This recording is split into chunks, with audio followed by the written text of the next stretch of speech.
call to order this called work session, meeting of the Arlington Independent School District Board of Trustees for September 30th, 2021, beginning at 6:03 p.m. As stated on the posted agenda, members of the public who desire to address the board regarding an item on this agenda are required to register at www.aisd.net/board-meeting-speaker-request no later than 3 p.m. the day of the board meeting. Mrs. Benjamin, do we have any requesters registered to address the board regarding agenda items? Yes, ma'am, we have one requester to speak virtually. Okay? Okay. She is not in the waiting room, in the Zoom waiting. Okay. So we will continue on in our agenda, and I'll check back maybe a little later. Thank you, Mrs. Benjamin. So we now move to our discussion item. Dr. Cavazos. Thank you, President Mason. Today we have accountability and student academic outcome calibration update. And so we really wanted to make it a workshop setting and in groups and have feedback and things like that. We've talked about this before, and this is our opportunity to work on outcomes, understand the assessments that we provide in the school districts, understand performance, and I think at the end, at some point, understand that this is the setting of these outcomes will be backward designed for our strategic plan. And I think that's probably the biggest point, is that once we come to terms with some outcomes, it'll drive the strategic plan. And so when the design team meets, etc., they'll know or have a sense of the outcomes that the board and staff want to accomplish. But before we get to defining those outcomes, we should have an understanding of what assessments do we have, what are they for, how does it work in the district, what does performance tell us today, and what can we expect. In addition, the frequency of reporting to the board, the performance data, we're going to cover that. That's also calibration that we want to try to accomplish tonight. Again, no big major decisions, but some consensus around these things so we can begin to implement with board reports and data analysis and things like that. Again, the big point is that as we look at these outcomes, it'll drive our strategic plan. And that's really backward design so that we can actually accomplish the things that we're most focused on. So, Dr. Wertz, in about 2 minutes, is going to take us through this presentation. It really is intended to be interactive.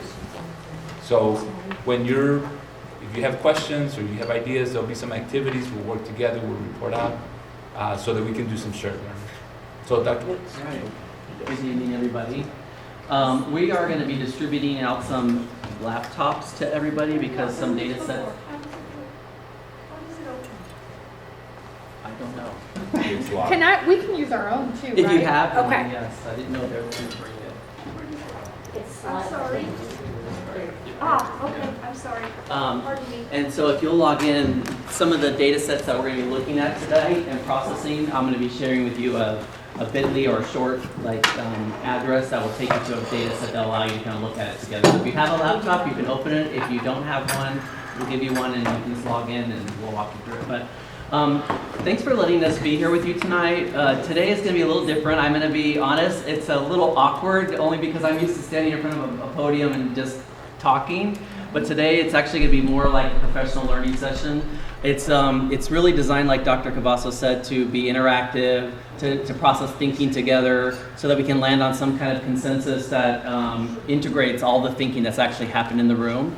So I want to encourage you in your tables to share your thoughts, share your ideas, and when we share out, candidly share out your thoughts around some of the content. It's designed exactly like what Dr. Cavazos said, to not only land on targets, but to help provide some context into how we actually get to those targets. So I thought we would start off with some pictures of some kids actually in our district. And this is a... I have made that request for years. Oh, did Thank you? You are Dr. welcome. There you Wertz. go. You've got kids. We do have... Yes. Our kids are cute. There we go. So these are some girls in our district, and I thought we'd just take a second to look at them and their smiles. And at your tables, just for a second, talk about what is behind the smile. There's been a lot that's happened the last 18, 20 months that these kids have been through. Right now we see them smiling. What do you think's actually behind that? What are some of the experiences that are actually part of who they are that's showing up in this So picture? this is a recent picture, I don't know if the picture's recent, but the... but we're gonna assume. Yes, we're gonna assume. There you go. So if you're able, just spend a few minutes talking about that, and then we're gonna share out. Yeah, I think kids are smiling in the classroom. They're excited to be there, I think, and they feel some type of engagement. Well said. Yeah, they do. And it looks like a more relational classroom. It looks like everybody's watching to see that learning environment. You want to. Yeah. It's like science to me.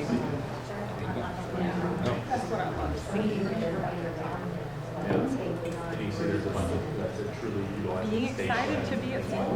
So beyond that, I mean, I think they're engaged. Okay, all right. That's right. So let's share out a little bit. What do you talk about at your table when you look at these girls and their expressions? Like, what do you think's behind it? What kind of things do you think they might have experienced or that they're going through? What are they bringing into the classroom? Happy to be together. Mm-hmm. Yes.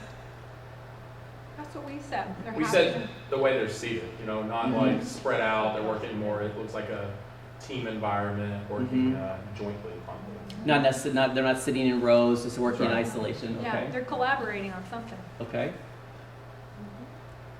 What might be some experiences they had in the past that the smile isn't actually telling you?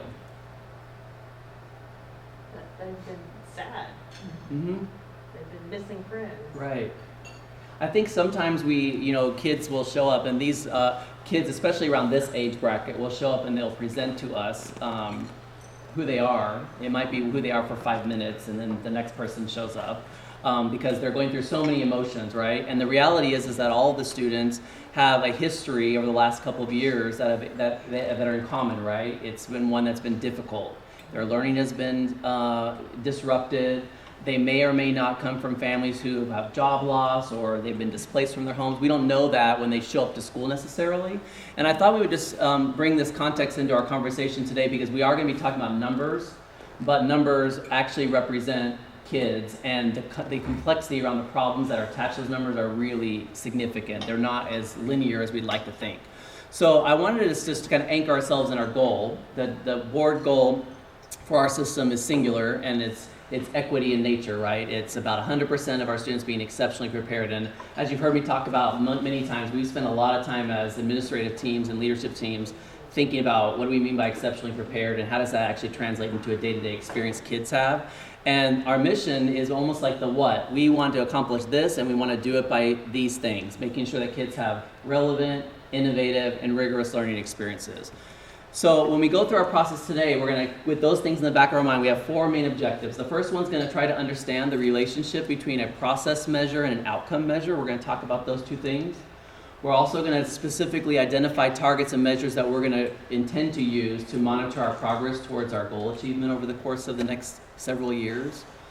We also want to understand the relationship between the prescription and the dosage you're giving and the frequency. So we're going to talk a little bit about diagnosis and then how do you actually then think about what you're going to do about that diagnosis. And then finally, we're going to see if we can come to some consensus around a progress monitoring calendar in terms of how often we report. Yes, ma'am. I just want to confirm, objective number 1 is between progress and outcome or I process? should say process and outcome. That's my typo. You did say Yeah. process. I thought you did. Yeah, it's and then I read it, process. I'm like, Yeah, that's Yeah. my mistake. Well, that but means that's you're reading important it. too. Yeah. But wait a minute, that one's important too, though. Well, that's what process and outcome measures will do. So you're right, it's a typo, but you're right. So those are our 4 objectives that we're going to talk about today. So the first thing I wanted to just highlight is that discussion we just had about those kids. So there's a couple of slides in here that I've already shared with you, I think at a board meeting, but I wanted to just emphasize them again. This actually comes from KFF, and they did some research around kids' well-being and specifically some of the factors that have impacted kids' well-being during this crisis they've been through. Social distancing policies have impacted the way kids, many of you noticed right away, like, oh, they're happy, they're by each other. Loss of family income and even disruption in services, all sorts of services that impact their families. And if you look at some of the data that KFF actually reported, and this data is actually kind of old. This is data that came at the beginning of the pandemic, so it's actually was worse towards the middle of it. But here, what it was showing was of the households where the children had high rates of challenges in meeting and having their needs met. These were some of the problems that they were struggling with, specifically loss of income, insufficient food. And the reason we wanted to talk about this is because we work in a district that serves about 70% of our students who are economically disadvantaged. Some of these very problems or challenges that the families have are ours, within our own boundaries. So there's an organization named Integris Health that published an article in 2021 that talked about 6 main factors that are mitigating factors for kids' achievement and factors in school and how they're actually doing. One is a change in their routine. One is the break in continuity of their health care. Significant life events. These are things I've mentioned in a previous meeting. Loss of safety, security, disruptions in learning, and social isolation. So while all of these things we know are actually impacting those smiles, what we're here to talk about today is now what does that look like in terms of how has it actually impacted them in Arlington, and what do we want to do about it, and how are we going to measure that they're actually going to come back to where we once had them. So we're going to do an activity that we're going to call Notice and Wonder. So we're going to dig into some data, and I have a couple of questions that I want you to process as you think about it. I'm going to come back to that. When you look at the data, what is it that you notice? You're gonna have an opportunity to look at our scores for all the content areas and grade levels, and you're gonna see the percentages for approaches, meets, and masters. So the kids who pass according to the state, which is approaches, meets, which is on grade level, and masters, which is what we would say is above grade level, the kids that miss only a couple of questions. So what do you notice as you're reading through the data? And then what are some questions that the data is not answering for you? So you may have some questions that pop up in your mind, and what are some of those questions that by looking at this data, you're not getting your answers that you're looking for? So you're gonna go to this Cutly. So what you'll do is you'll just go to your browser, and you'll put in this address, and it will take you to a spreadsheet. And I'm gonna give you about 10 minutes or 7 minutes or so just to dialogue at your tables, just to look through the data, and then just talk about those questions. What do you notice, and what do you wonder? What is some wonderings that you have that the data is not answering for you? And if you have trouble getting to this, let me know and we'll swing by and help you. We need access granted. Oh, is it not there?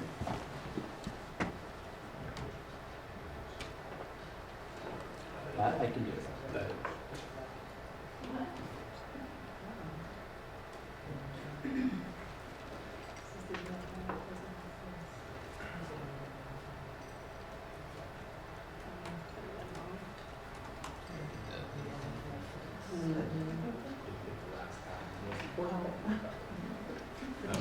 It is.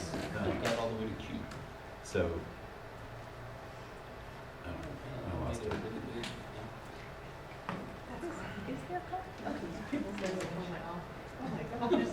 Usually I have started. Is everyone struggling? No time. They're all waiting for access. What'd you say? I took it down. Oh. Yeah, because I just wanted I need to give you access. Thank you.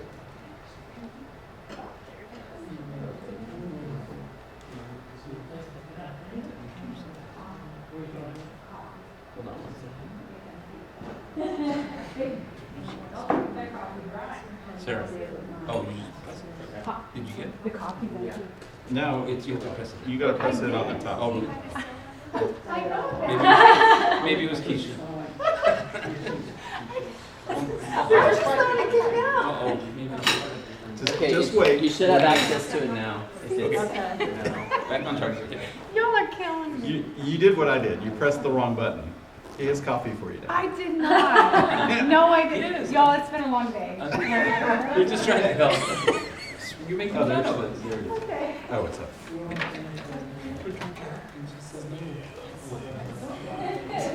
There you go. Perfect. and when you open it, if you want to manipulate the columns, you just open it in the Google Doc. You open it in the Google Slides, you'll just open up the spreadsheet, and then it will let you manipulate it if you want to. So about 10 minutes just to look at it and chat with each other. What do you notice, and what are some questions that it does not answer for you? Oh, there it is. This isn't in Google Docs.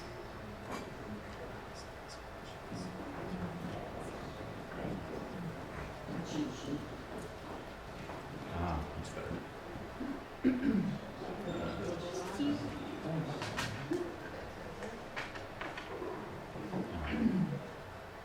Whoever put this together needs.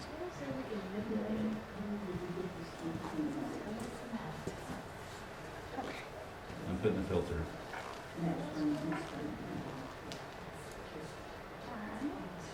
Reading, third grade.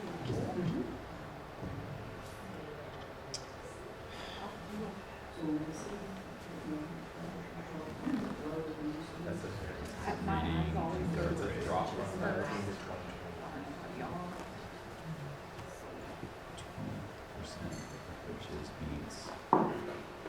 Masters. What's this? District. For sure. There's a gap in there. Well, first, we're just gonna watch tomorrow data. So, Seems to be wider What else do you notice? generally, which is, I think, statewide. I don't know It's only 13-12. Yes. how we're doing versus our nears and peers in the That's state. what it doesn't tell you, what does it tell you? Right. Well, it's hard to say because this particular, so I assume, It compares the 19 and 21.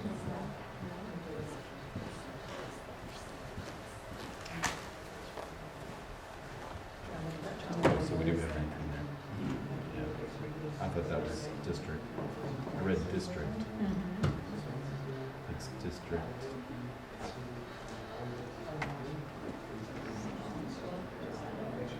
I assume D1 is district. So you do have the variance.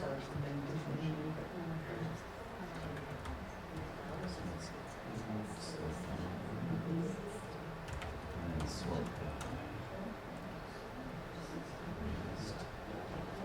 Another thing, like in some of them, areas, it kind of stabilized. Like there was either not that significant of Hey, a we did great in 12th deficit grade from social studies. 19 to 20, or it was just like, What else you noticed? or in a few cases, they actually showed growth. Like, Our 9th grade algebra 1 11th grade. was just as bad. Yeah. We have English still too. struggled in algebra. 8th grade math. These are students who were almost at the end of The, their K-12 careers, taking these. My work was ECT, first class. Approaches. Population. All these are. Approaches, needs, mastery. Yeah, and if you're a master, they're all.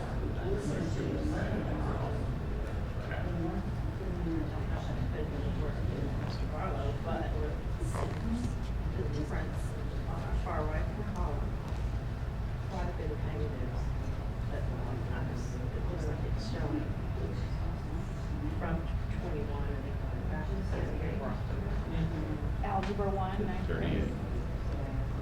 From Yeah, math in 21 to 2019 first. We didn't have start in 2020. Correct. Yes. But it says negative. So we're down, negative Yes. change. And algebra 1 is the first time Right. they're So the assessed changes. on algebra. Negative. And that shows the Row two. greatest decline, 30 to 30.1. And I think that's And then column because F is the 31. pandemic, it's, massive abilities of response. So what is that called? You're not going to be able to one. keep building this year, so algebra, What's that called makes that? sense to me, when there's that big of a What difference. is D? That slide probably has to. What is be D1? learning all these concepts, The name and then they have of to column start F. that, so. I know, but what is, I'm asking, what is? Yeah, that was my Is that the question. district level? Is that the district?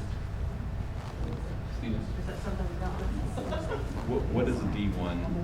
That's the districts in 2021 Yes. versus districts in 2019. But is that approaches?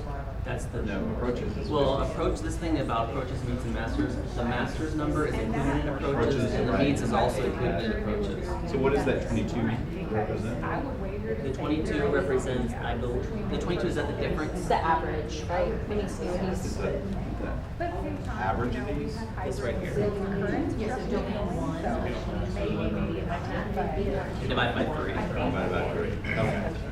That's how they yeah, calculate. yeah. So, Because the number, that's only a certain number of points that you earn to add up to the 100 that you get for your actual letter grade.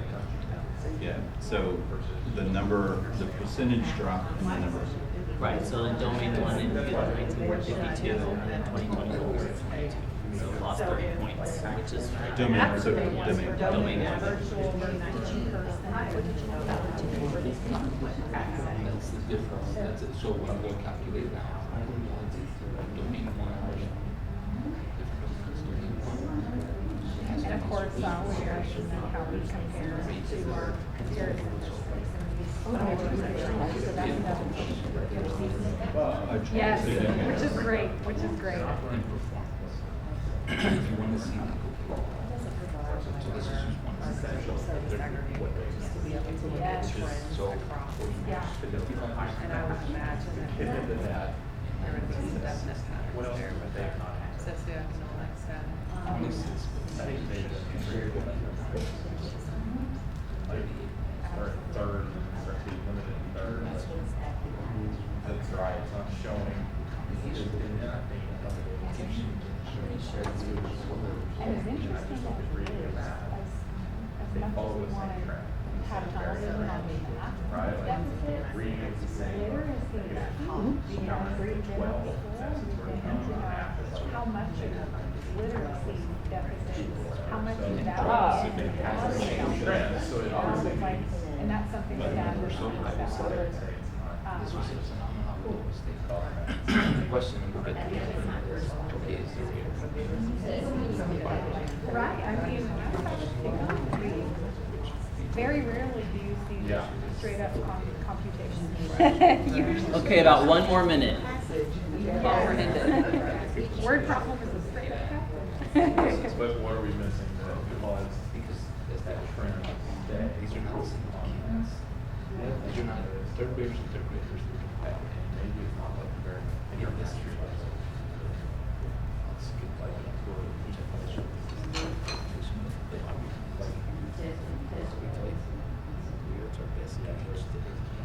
what assessments are about that. So this is post approaches already have in the books. It's in the books. It's already had. The big question is so a lot of questions. Big questions. Especially when you get into. Patterns behind that. Like. And why is that? What Yeah. can we do to replicate that? Yes. Beyond predict. What are we going to do?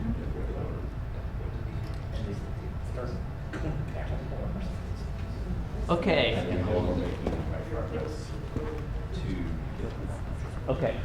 So what are some things that you notice? What are just, we can popcorn out. What are some things that you notice when you looked at the data? Go ahead. What'd you say? Math is a problem. Okay. What else? Unfinished learning in general. Okay. Tell us more. What do you mean? We just, I mean, typical from 2019 to 2021. In most areas, there were deficits. Mhm. And like Melody said, math is kind of the biggest content area of concern. Mm-hmm. But you're But right. those 12th grade social study kids, man, they're knocking it out of the park. Yeah. Yeah. Considering social studies actually taken in 11th grade. Normally. retakers. Right. What is There's SOST? only a few, those are 30 testers that didn't take it that were supposed to in the previous year, yeah. We don't have the number of testers. But the point that you're making is there, right? Which is it's kind of leaning into what Sarah was saying too, which is it's really across the board. In most scenarios, the deficit is there, right? Unfinished Yeah. learning happened pretty much across the board. Especially in Algebra 1. Right. In ninth grade. Algebra 1, ninth grade, okay? Yeah. David just mentioned, I think, something that data doesn't answer, which is what are the counts? Right. I mean, I Yeah. have percentages, so oh, great, 12th grade social studies is up. How many kids is that? Right, Right. and then we noticed there were some campuses that saw improvement, but when you look at the number of testers, Right, they were way down. right. So, So it's easier. So to you're achieve. highlighting something that the data doesn't answer for you, which is you looking at a percentage, but you don't necessarily know by looking at these numbers how many kids actually representing, right? Right. It could be a Versus little or it before. could be a lot, right? What else did you notice? What other questions came up that you talked about that this specific data just doesn't answer for you, or at least causes you to wonder? It doesn't give us anything about the earlier grades. Okay. Like, it tells us Yeah. nothing, except starts on a limited third, fourth, but it tells us nothing about what our younger grades were doing also. At all, right? We have no Nothing. concept Nothing about on how that. they're doing, and right? these third graders were second graders last year, so how, were they doing poorly before Mhm. this? And it just carried forward, or was it this is the loss from the pandemic, and they were really doing great as Right. second graders last year? I think what you're highlighting is a question that STAR data always has a limitation around. And we have so many things attached to STAR, but the reality is in high school, 95% of the courses that kids take aren't actually tests on STAR. There's only a few exams, a few courses that high school kids actually take a STAR test on. The rest of them, they don't, which is the great majority.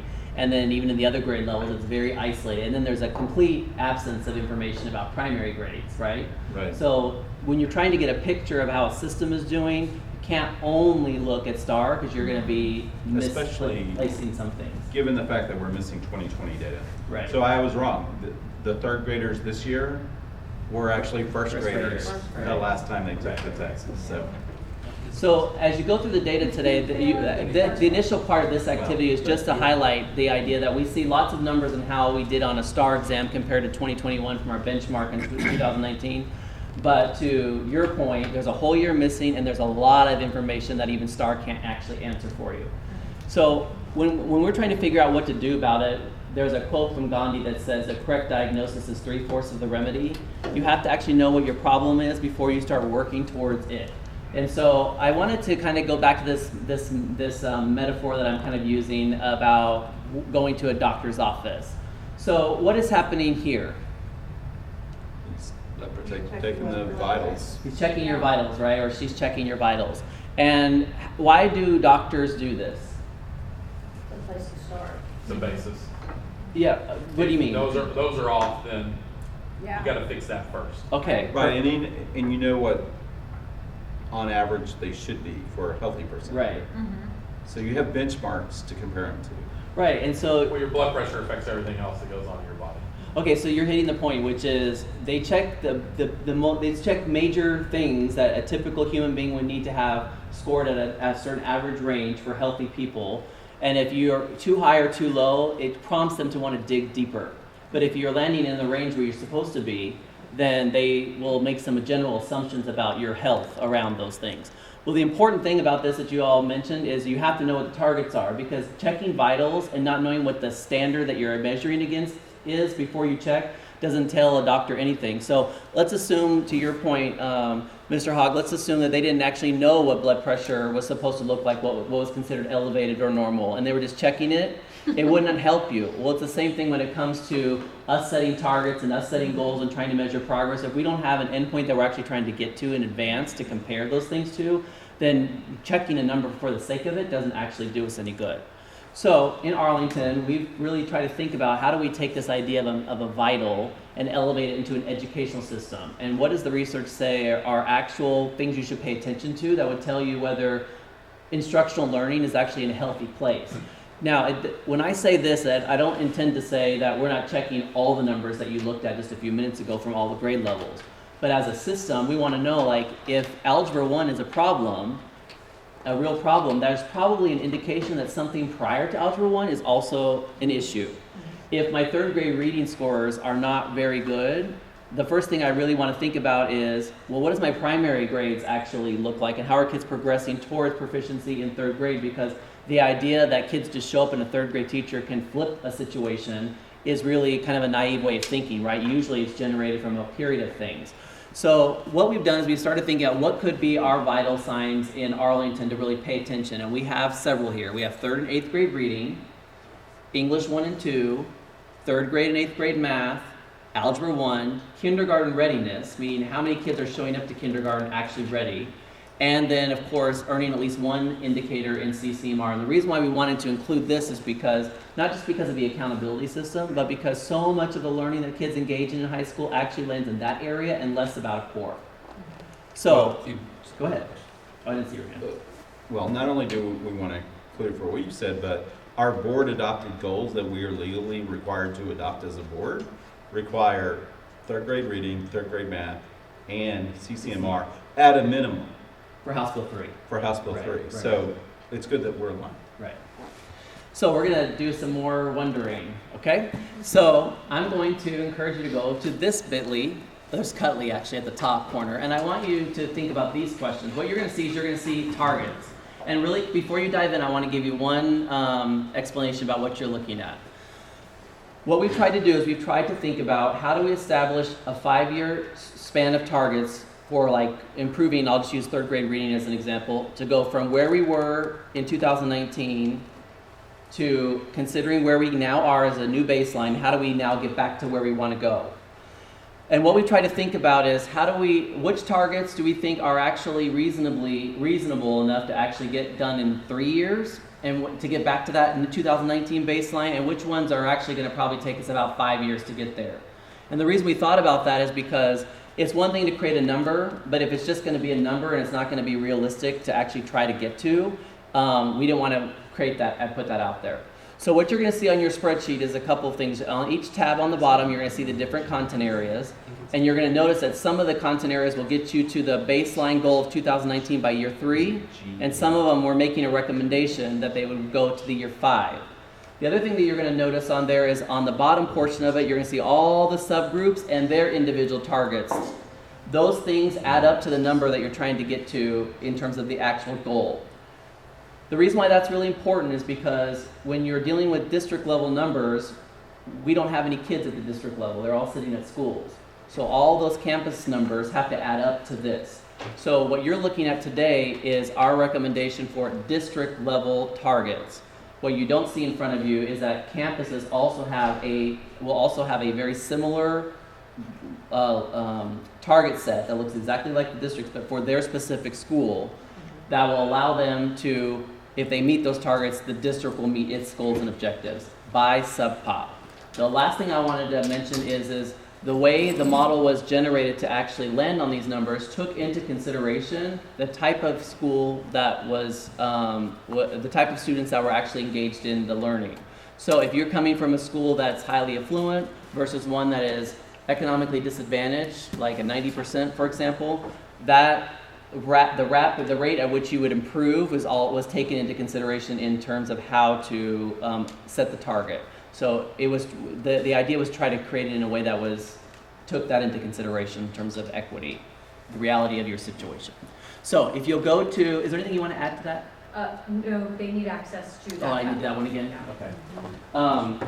So when you go there, what I would like to encourage you to do is you're going to look at the targets, and I want you to think about what do these targets articulate about the instructional health of the district?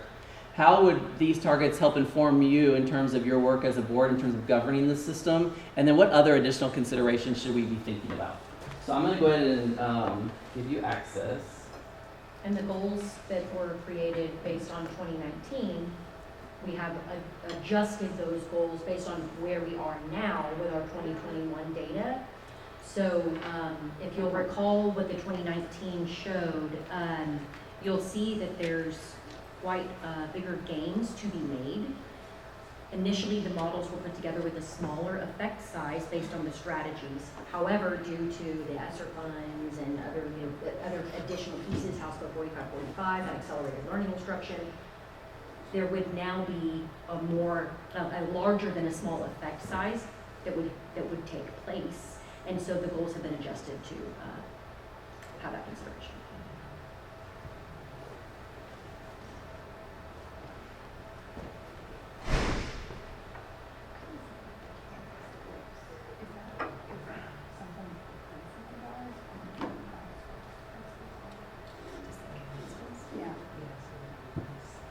Okay, you should be able to get to it now. Okay. Right. Okay, but the principal kind of is the main, like, hit their goal, drop. Okay, so it's part of the campaign. Okay. Okay. Okay. Okay.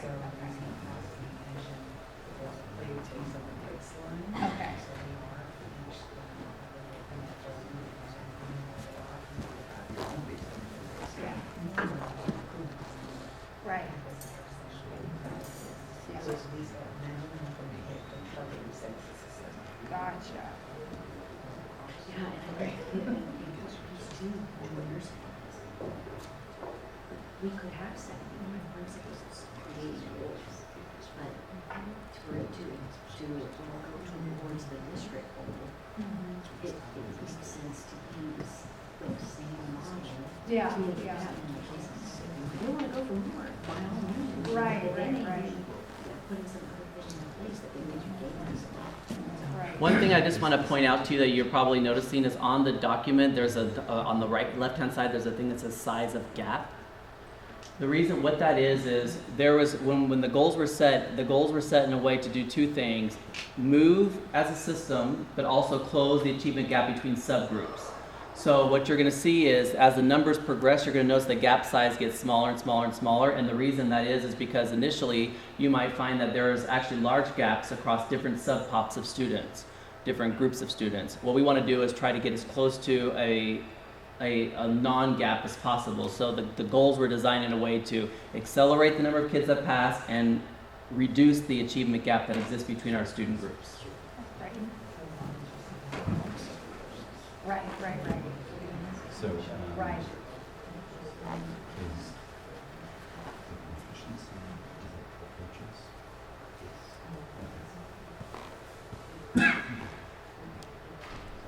What's the baseline?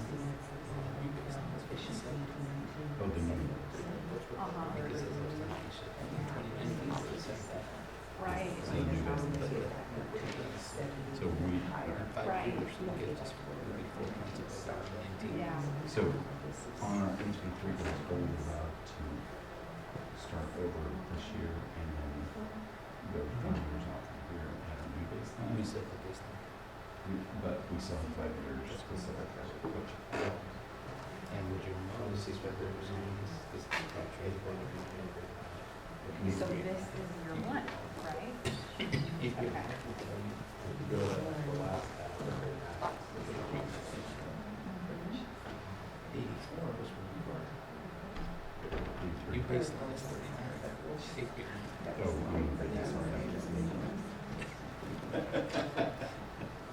Sure you can. So you see the new baseline.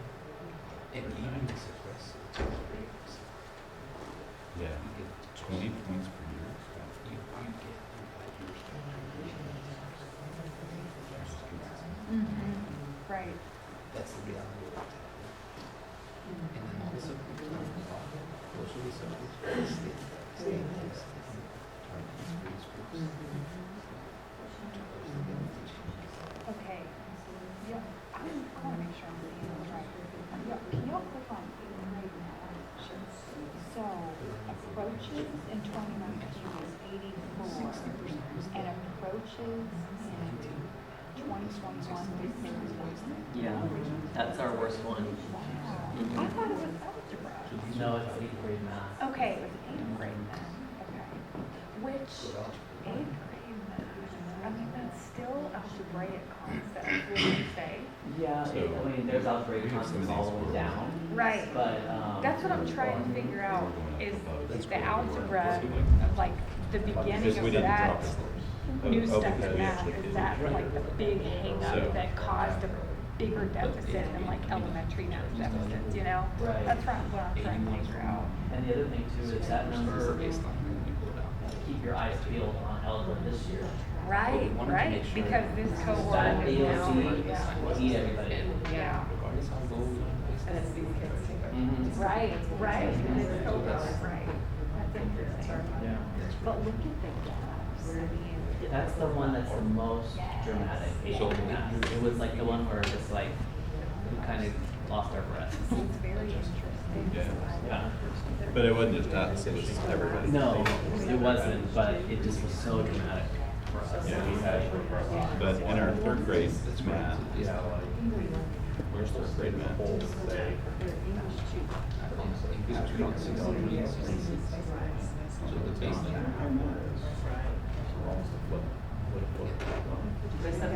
Are we missing third grade math?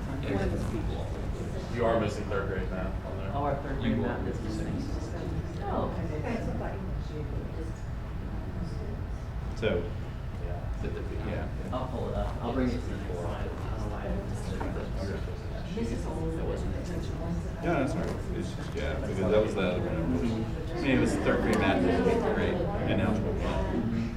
I mean, math in general. Math in general, because it builds on it. The problem is like, the kids, kids that are sitting in seventh grade. You look at other, yeah, so you look at other math, I would say, follow trends, your answers are similar. Motor skills, they don't, they work with this. So now they're trying to do somewhere else. When they read the typing on a quarter, it's kind of, it's rough. Yeah. It is. The math teacher. What's our timeline for us to negotiate? We're gonna try to negotiate them today, like talk about them today, but I'm not bringing it to the board to consider for vote until middle of October. But I don't present it to the board for actually a vote until October. And then tonight we're also going to have progress measures.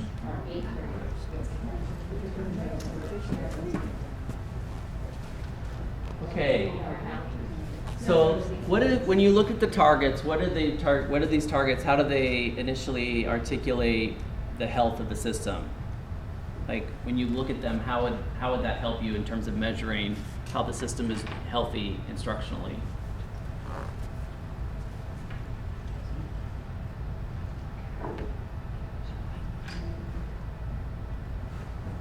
I mean, as a board, if you have these targets that are showing, I guess the better way I would ask it is, as a board, using these kinds of targets every year as you're measuring progress, how will that help you as a governing body in terms of monitoring achievement?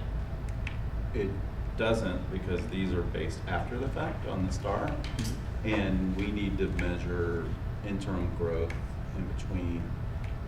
Okay. So are we, if we need to be up to go from 57 to 61 in eighth grade reading, third grade reading, how are we know that we're on target to hit 61 halfway through the year? Right. And that where we could do something about it before we get there. That is possible. Yeah, we're gonna talk about that. Is there any role that an annual target would play for you? Well, yeah, I mean, it is that critical milestone because we have a 5-year goal, right? Yeah, it chunks it. It chunks it. Manageable goals, yeah. And if you think about it, the rating of the school district is not based on your progress checks. They're based on these numbers. Like how the Right. district actually gets rated annually from the state is based on these actual targets. I So, mean, the interim goals are gonna be, your interim goals to show Right. you're reaching your master goal. Right. Is where it is, and you can, if you wait till the goal's finalized, you waited too long. So, Yeah. right. Yeah, we can't, I mean, towards our 5-year goal, yeah, we can make corrections after year 1 if we're slipping, but, what are we doing to make sure we're hitting year 1? Mm-hmm. So, And I think the other thing to think about too is if you're looking at 5-year targets, your ability to meet those targets on an annual basis will tell you whether you're on a trajectory to actually land in that future place. So one of our goals that we're proposing is to try to get back at least to our baseline from 2019 pre-COVID, because in some sense, like math really was in a really strong trajectory in terms of even percentile rank. We were doing very well in math with our like districts, and then COVID happened.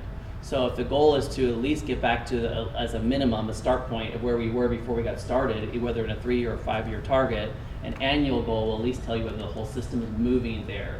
Of course, the interim parts will tell you whether you're going to meet each annual target, but meeting those summative goals are the things that are going to tell us as a system whether we're actually going to land in the long run, right?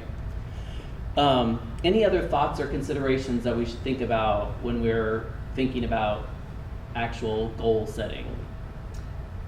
I've got one. Go ahead. So third grade reading is kind of, and I mean, third grade math, I'm sure too, those are kind of the Right. big question marks, Mhm. right? And I'm noticing that 2019, we were at 70% approaches for third grade reading. 2021, 57%. So I'm wondering, for our target year one, if we could get away with being more aggressive than 61%. Because our baseline in 2019 was 70, you know? Right, So I'm so- just curious about that. So what we tried to do, that's a good question. What we tried to do is decide which ones we would recommend to be done to reach the baseline by a 3-year point and which ones would be by a 5-year point. And those were the two those are the two choices that we actually thought about. 3 years or 5 years. And so on third grade reading, what you have Yeah. here is getting back to, we have 70, it's getting back to the baseline in the third year. Year 3, got it. Which is why it started with 61 moving towards 70. Yeah. If we wanted to be more aggressive than that, we would have to just change those 3-year goals to believing that we could get there faster than that.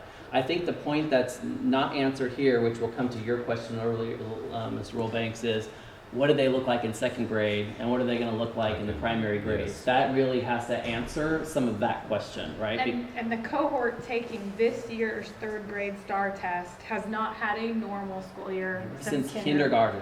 Yeah. Since kindergarten. So that's It's so funny, I was telling Mr. Rollbanks today, I was at Region 11 speaking with someone that's used to be in a similar role as me, and she was talking to some teachers who have second graders who have not been in school That's for my a couple kid. of years. He's never been on a field trip. Right, Yeah.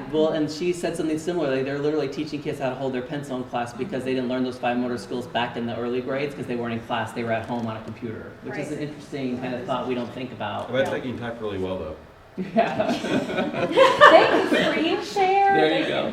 Yeah, yeah. So when these goals are, so the question came up, when are we going to process these and when are they going to be adopted? So we will bring them back to the board for consideration at the DIP presentation on the 14th of October, where you'll be able to actually cast a vote around these.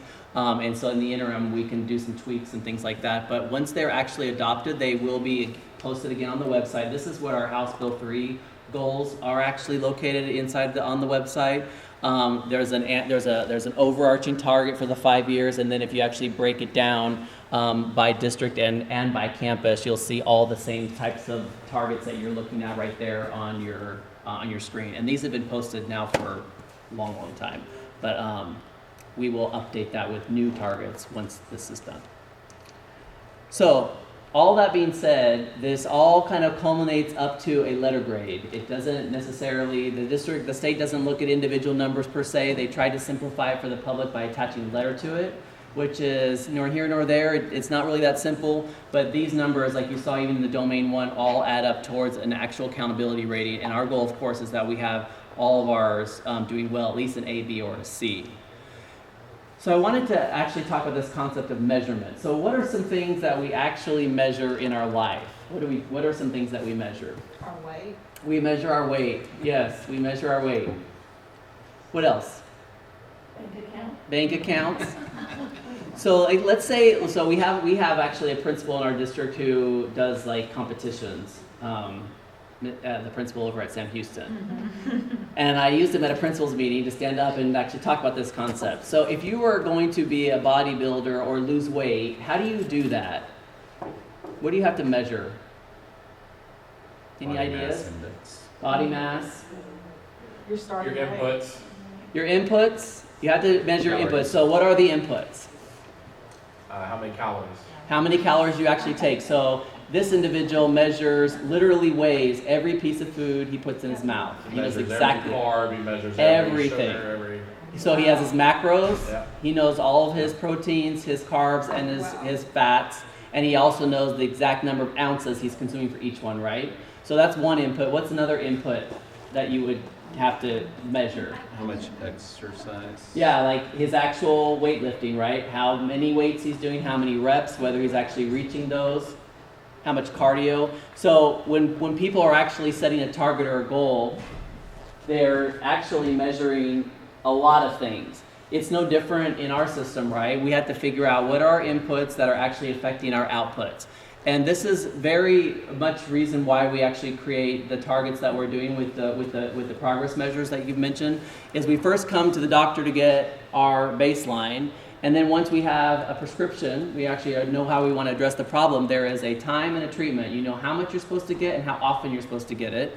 And then you come back pretty routinely to check to see if it's getting better or not. Well, progress measures do the exact same thing, to your point. Like, you can't just have an end to be your target and just sit and hope for the best. You have to dip in every so often to see if you're actually progressing towards that target, and if not, why is that happening and what are you going to do to fix it? So we have our baseline data, our strategy or our process, and then we have our outcome, and then our goal is to constantly do this. And we will talk tonight about our recommendation about how often we come back to the board to share how that progress is actually occurring. So this is our therapeutic protocol in Arlington, and it's pretty much what we've been talking about. The first thing we're trying to do is understand what the symptoms are, so look at the data, look at the observations in the classroom, and get an understanding about what learning challenges are actually occurring. Then diagnose specifically what we believe the problems are, apply some prescription with process measures to tell us whether they're actually making a difference or not, and then make some adjustments if needed so we can make sure we land on those targets towards the end of the year. And this is just some examples of some of the things that we're trying. And then tonight, I'm going to highlight two major strategies that we're doing and how we're progress measuring those for you all. So the first one is this is the components of our comprehensive math plan. It addresses math K-12. We're specifically, and you can actually see this on our website. The whole document is there. But basically, in essence, there are very specific instructional practices and strategies and a problem-solving model that we're trying to infuse across the system to improve mathematics. There are best practices, so this year we're focusing on 4, which I'm going to talk about, and we're doing them in context of this math model or the 4 best practices in context of the literacy plan. This is just an example of a training sequence that we have in place. What we've basically done, many of our teachers have engaged in several of these actual training components already, but what we thought about was it was important for us as a system to know specifically who's being trained and is it actually being translated into practice in the classroom. So now what you'll see is it's stratified into 3 separate years. And so when we onboard new teachers in the district, there's very specific training that they receive. And if you're in future years, there's other trainings that you receive. But the intention is that within a 3-year time period, everyone has had access to all the training that they need to implement these practices that we're talking about in math. Same thing for balanced literacy and reading. There's the continuum all the way from pre-K up to 12th grade. You're going to see strategies like you see right here under balanced literacy, word study, reading, writing workshop in elementary, and then you get to secondary approaches like closed reading, which is a major strategy closed reading that we're using in secondary. Again, a plan to make sure that the training is actually provided to teachers in elementary and in secondary. So these are just samples. And then finally, I'm not going to go over every list, but this is just a list of bulleted other strategies or supports that have been put in place this year to help accelerate learning in the classroom around specifically reading and mathematics. But tonight, what I want to spend time is focusing on 2 major strategies. One is our coaching, and the other is the implementation of these 4 best practices. Now, one thing that's important to note, if you remember, the best practices here it's not random. They have rubrics attached to them with a continuum of proficiency. So if a teacher is actually implementing in the mathematics classroom small group instruction as it's designed, there is a continuum of proficiency from basically what we would say is level 1, almost novice, to level 3, which would be proficient to above proficient. And the coaching that's being provided to every math and reading teacher in the district is designed to help them in their implementation of these best practices in the math and reading classroom. So the question is how do we know that this is actually happening? One, process measure, and what impact it's actually having on the learning in the classroom. Because if you're going to invest time and money and effort into this, we want to know it's actually making a difference. So instead of actually doing an activity, I thought we would we can just talk about it, because you probably don't want to whip out markers and all that. So when you think about, if you think about the do you want to do it? She wants to use her markers. Okay, we'll give you the paper. So what we're going to do, this is a thinking map. It's called a bridge map. And basically, it's a way of analyzing an analogy. This is the same as this. So what I want you to do is think about the context of everything we've talked about today, and I want you to think about the prescription, and I want you to think about the data. So if you were to consider these best practices here, and we wanted to think about the prescription, what would be the prescription in our practice, and then what would we be using as process measures? What would you think would we be using as process measures? What would be the prescription? The problem is we have low math achievement. What are we using as a prescription to address the low math achievement, and how do you suspect we would then measure that? What are your thoughts? Well, you're going to have to measure that whatever strategy you're doing is being implemented with fidelity in the classroom. Okay, what do you mean? Give me an example, concrete. Sarah, help me out. I'm just trying, so so these are like analogies, right? Yes. Okay, Uh-huh. so the prescription is to blank as the data is to blank. Is that Right. what we're doing? Okay, and we're specific to math. Yeah, we're thinking about math. So I want you to Okay. think in context of what we just talked about in terms of our strategies. Right. So we have coaching and we have best practices. Oh, okay. And I'm using math as our example. Yeah, so We I use would formative say, feedback, formative assessment, Okay. my favorite. Okay. So formative assessment might be a prescription, right, as a best practice. Right. yeah. And then what would you use as your measure?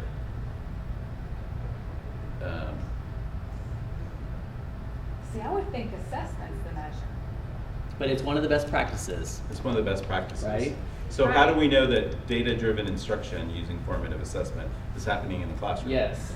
So we use automated tools to automate the formative assessment. So you're giving an example, right? Which is, if you're going to apply a prescription, regardless of what it is, if you have a strategy, Yes. if you have a strategy you're trying to apply, you have to find out how to measure that that's in fact happening. Right. One of the biggest challenges in a school district, especially one our size, is there's thousands of classrooms. So the question is, well, teachers go to training, we train them, how do we actually know that it's happening? Well, the door closes. So as a system, we have to figure out, how do we know, in fact, that the best practice is occurring? Right. And then we have to ask ourselves, when the teachers that do the best practice, does it result in different achievement results than compared to a person that doesn't do them? So those measures have to be put in place, right? So in our system, we've actually thought about that, right? We have our best practices and our coaching as a strategy we're going to talk about tonight as our examples. And then we're using several things to measure whether that's in fact occurring, and we're going to talk about that. We're going to use a system to measure whether coaching is happening, how effective it's occurring, and whether the best practices are happening in the classroom, and is that actually resulting in achievement? Is there a relationship between those two things? And like t-test walkthroughs, that could also be Yes, the that's data exactly right. Right, okay. That's exactly right. Yeah. So the question I wanted to ask is like, what's the point? Because we're trying to measure growth. So when we think about progress measures and process measures, we want to think about how do we, one, know that the strategy is occurring, and two, is it making a difference in the classroom? But there are different kinds of data points that we use to gather this information, and so I want to talk to you today about a couple of them. One is going to be what you described earlier, which is walkthroughs and things like that, which we'll talk about. But then we want to know, does it make a difference in terms of how kids are achieving? Like, do these things actually happen? And so what I thought I would do is just spend a couple minutes talking about the difference between a criterion reference assessment and a norm reference assessment, and how we use those in the district to tell us whether kids are achieving, so that we can compare those results to the teachers who actually do the best practices. So a criterion reference score is cut and dry. They set a standard for passing, and they compare where you got on the test compared to that passing score. You're not compared to any other person, you're compared to just the passing standard. So for example, let's say this is Steven, and he's right here, and the rest of the kids are behind him. in terms of achievement. If this is the cut score, Steven still is not passing, right? Because it's against a criteria. The criteria is this is the proficiency cut score and he did not meet it. If the whole group goes in front of him and they all pass, he still failed because he is behind the cut score. If the cohort moves into the middle, it doesn't make a difference in terms of criterion reference because Steven's still sitting behind the cuts point. So the reference point is never the people moving around you when it comes to criterion reference. It's always the cut score. STAR is a criterion reference assessment. Does not matter how kids achieve around you. Do you pass the finish line or don't you? That's the only question that's being asked. And how far across that achievement you're passing tells you whether your approach is meets or masters. A norm reference assessment is different. It's not comparing you against a cut score. It's comparing you against the group of people moving around you. So for example, in this scenario, Steven, who had he's sitting in the same spot, but he's in the 97th percentile, which everyone would say, wow, that's amazing, because the whole cohort is behind him. But remember where he was before? Where's the cuts point for the passing score? Right here. So his achievement didn't change at all, but now he looks like he's really a high achiever because he's in the 97th percentile. But the reality is he hasn't actually learned anything more or less. He's just learned more compared to the people around him. If the group moves, then his percentile ranking changes, his comparison changes because the group moved around him. Same thing here. Now he's in the 3rd percentile because everybody was in front of him, but his score hasn't actually changed in terms of where he was. Now when you actually compare these two together, you can see how it kind of works. So here's Steven. Here's the proficiency cut score. He's in the 97th percentile, but he failed the test. Here, he's in the 3rd percentile, but he passed it. So you can't really look at one test to answer all of the questions. It really depends upon whether it's normed or criterion reference to tell you actually whether kids are doing better or worse. This is another example of the 50th percentile. So 50th percentile is what we would call basically average. You're about right smack in the middle. Here, he still failed, but he's right in the middle part of his actual cohort. So I was going to use Bruno as an example. So here we have Bruno. He took the fall assessment. He scored a 55. He's in the 88th percentile, and he passed. Right there. Here, he passed. He has the exact same score, but he's in the 38th percentile because the rest of the cohort actually did better than he did. So this is basically the summary. When you think about criterion or norm reference assessment, you have to think about what it is you're actually trying to measure. And we use both of them in our system when we're measuring kids' progress. We measure how they did in terms of hitting a cut point, and we also measure how they do compared to other kids, their age groups across the state and across the country. Well, and the advantage is using both also works at the district level when we're comparing ourselves against our cohort of like districts, either locally, around the state, or even nationally. Right. And the thing about it is that there are, the challenge around it is the specificity. So for example, I'm going to share with you one that we do use that's a screener, which is norm reference. We can't tell you specifically where other districts are landing. We only can tell you that the creator of the assessment says that kids that take this assessment in this age group typically land around this place, and then there are people above and below. We don't know exactly which districts are above and below us. They don't actually tell us that information. So we're going to spend some time. I'm going to actually kick it over to Natalie, and we're going to talk about the percentile rank. So one of the things we bring to you every year is we say, where do we as a district land compared to other districts that are plus or minus 10% economically disadvantaged to us. And we thought we would show you where we were in 2019, where we are in 2021, and what are some things that this kind of analysis can actually answer for us, and where are some problems in just leaning in on this. So I'm going to kick it to her, and I'll come back. Okay. So you can kind of see the data that we've shared in the past. So our percentile ranking, when we look at our 2019, we were almost to that top quartile of our districts that are within 10% of our SES. That was in 2019. When we look at 2021, which is, can't really see this. So when you look at 2021, which is over here, you can see we took quite a drop. So not only in our scores, which we had kind of done some activities where we saw that our scores, just compared to our own selves in 2019, have decreased, but when we see our percentile ranking, we also see that same decrease. So we're going to walk through a couple of scenarios with our percentile ranks. So I'm going to kind of use some accountability terms here. So I'm going to call this relative performance because we're talking about the relativity of our numbers and our scores. So the percentile rank is going to reflect the percentage of districts that were below us or equal to us within a respective sample for this analysis. And we're going to use that domain 1. Okay, so you guys saw that domain 1 score. It's your approaches, your meets, and your masters. The average of that, so those 3 categories, take those percentages, you divide by 3, and that gives you a domain 1 score. So that's what we're going to be using throughout, and that is what was used here from 2019 to 2021. So the first research question is just general. What was our relative performance, our percentile ranking, when you compare us to all the districts across the state of Texas? And I believe there's about 1,200. The next question is, okay, let's kind of go narrow it down a little bit.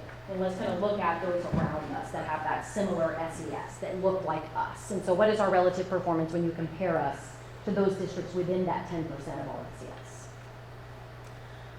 Those first 2 research questions are going to be using our data, our actual 2021 data. But then we're going to get into some other scenarios where we ask just some thought-provoking questions. So the data is going to shift in 3 and 4, in scenario 3 and 4, just again to have kind of encourage some thinking there. So in 3, we're going to be doing some truncating of our data, and then in 4, we're going to be doing the truncating with a replacement. Okay, almost like never mind. I was going to say like an imputation type of method if we had missing data, but I don't want to go into that. So let's just stay away from that. So okay, I'm going to do this by subject, so reading and math. So we'll start with reading first. And we're just going to go one at a time. So kind of noticing a little bit of similarity between the visuals that were used on the criterion versus norm referenced and this.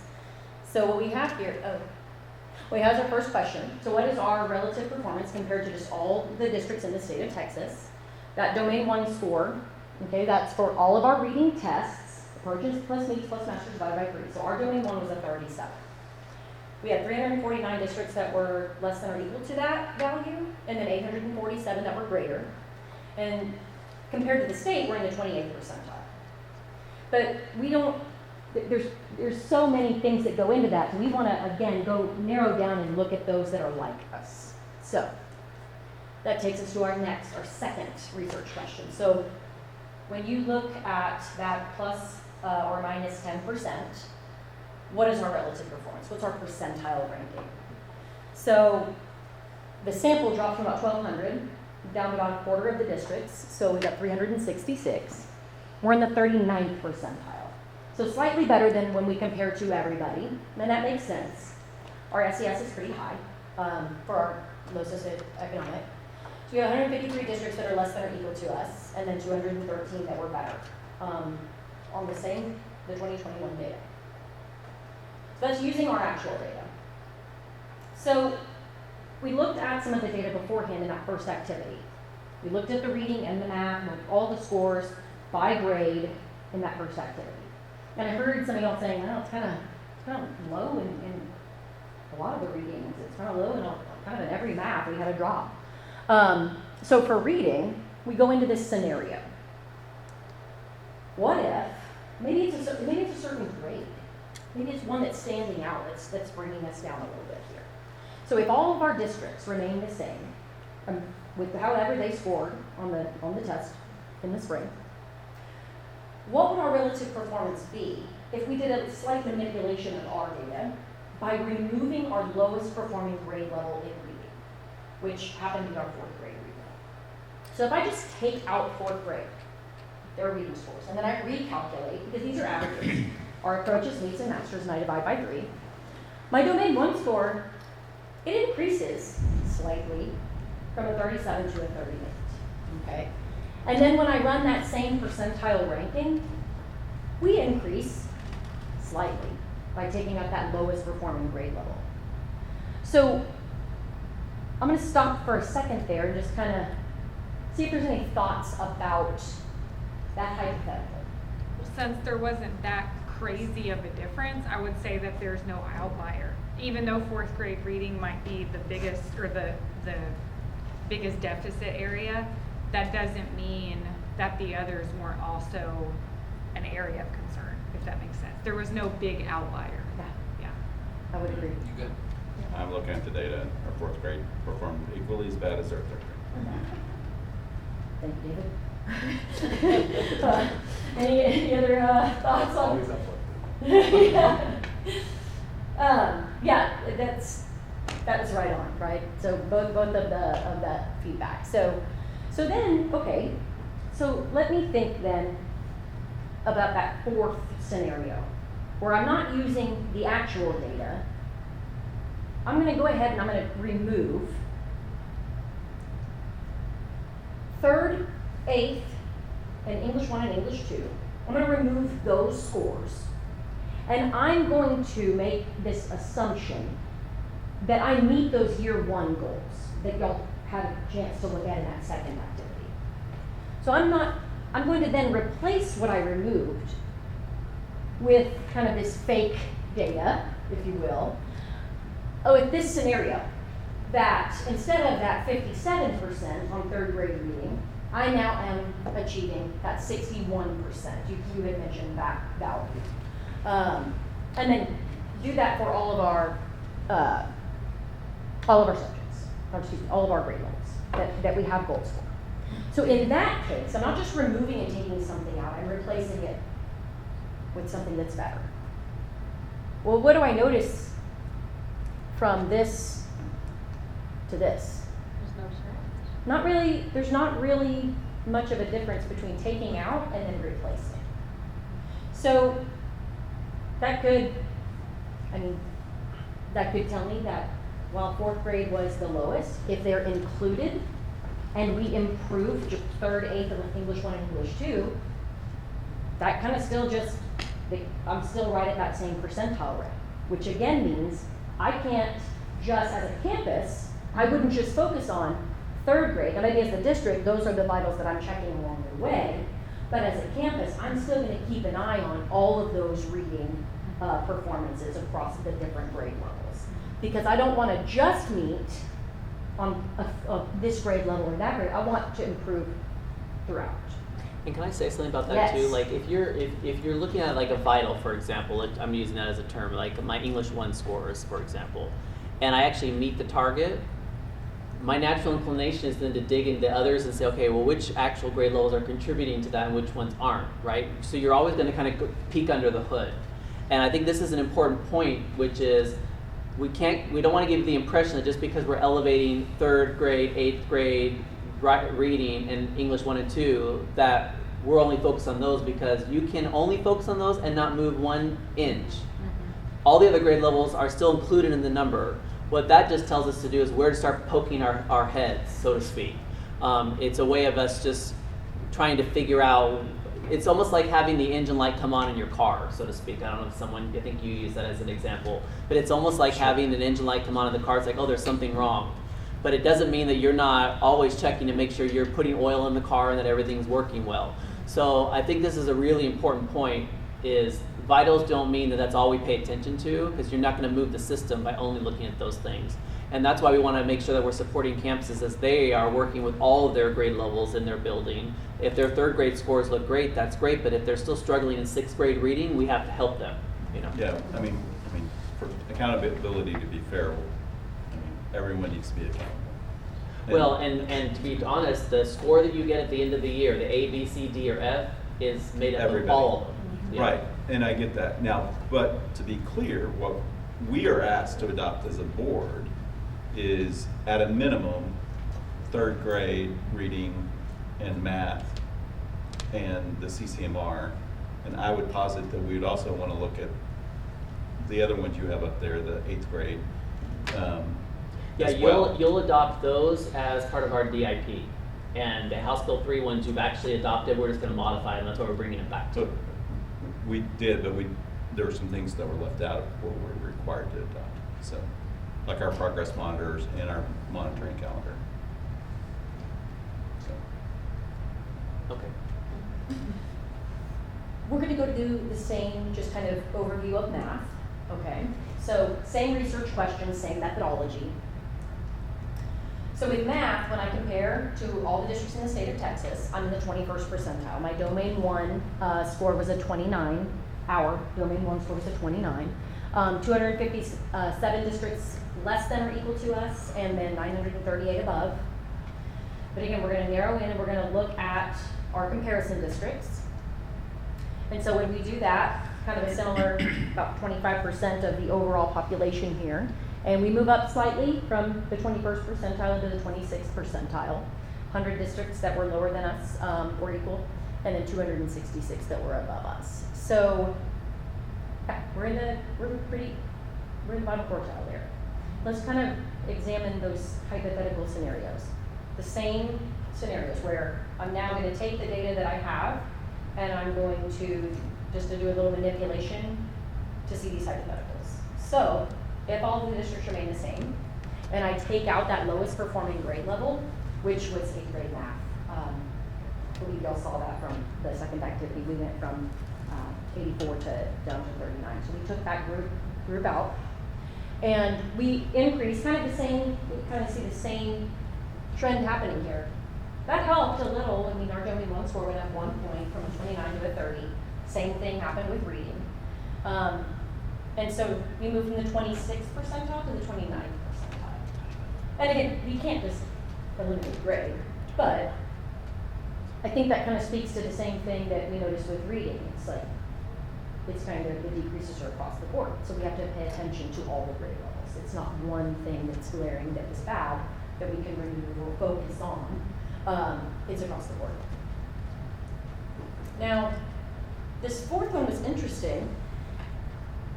If all the districts remain the same and then we meet our year 1 goals and replace 2021 with that possibility of meeting the 2022 goals for 3rd, 8th, and Algebra 1, that actually has a pretty big increase on our Domain 1. I mean, 4 points on the Domain 1 score is actually kind of a big jump, considering that the others were just 1 point. So we go from 26th percentile to 41st percentile. And I think that the reasoning for that relates to the effect size that we are including in the model for that goal creation. Because we did take such a drop, we now have a bigger ask for that year 1. And by including that here, you actually do see more movement in Domain 1 than you did for reading. So, are there questions on kind of any of the scenario, the hypotheticals, or just the actual pure data in the first and second research mission? Yes. Okay, if we're looking at that for 2021, we see that 210 districts did better than we did. Can we go back and look at like 2019 to see if those same districts were still that much ahead of us? I guess I'm trying to figure out what are they doing and when did they do it better than us? Does that make sense? So Natalie, in order to make sure you may want to go back to the one that shows our 19 percentile. That's probably the easiest way to answer the question. This one. So. Oh, you're doing it too. I was like, oh yeah. Yeah, so, Melody, so that's the best way to answer the question. So in 19, we're at 67 percentile in reading.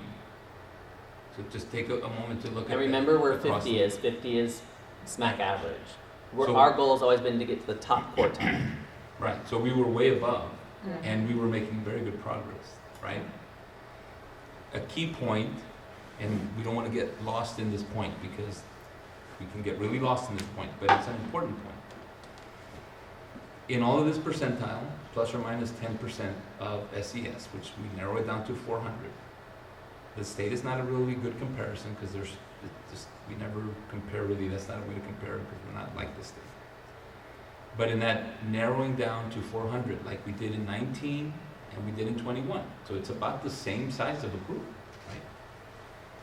Interestingly enough, last spring, we had about 85% of our students take the STAR test, right? Virtual, come in, take the test, remember all that? And the question was, will they come in and all that stuff, right? We had 85%. Most districts in the 400 had well over 95% of their kids take the test. So again, I don't want to get lost in this because it just has one perspective. Even though there are comparisons. Even though. Okay. So we have 85% approximately took the test.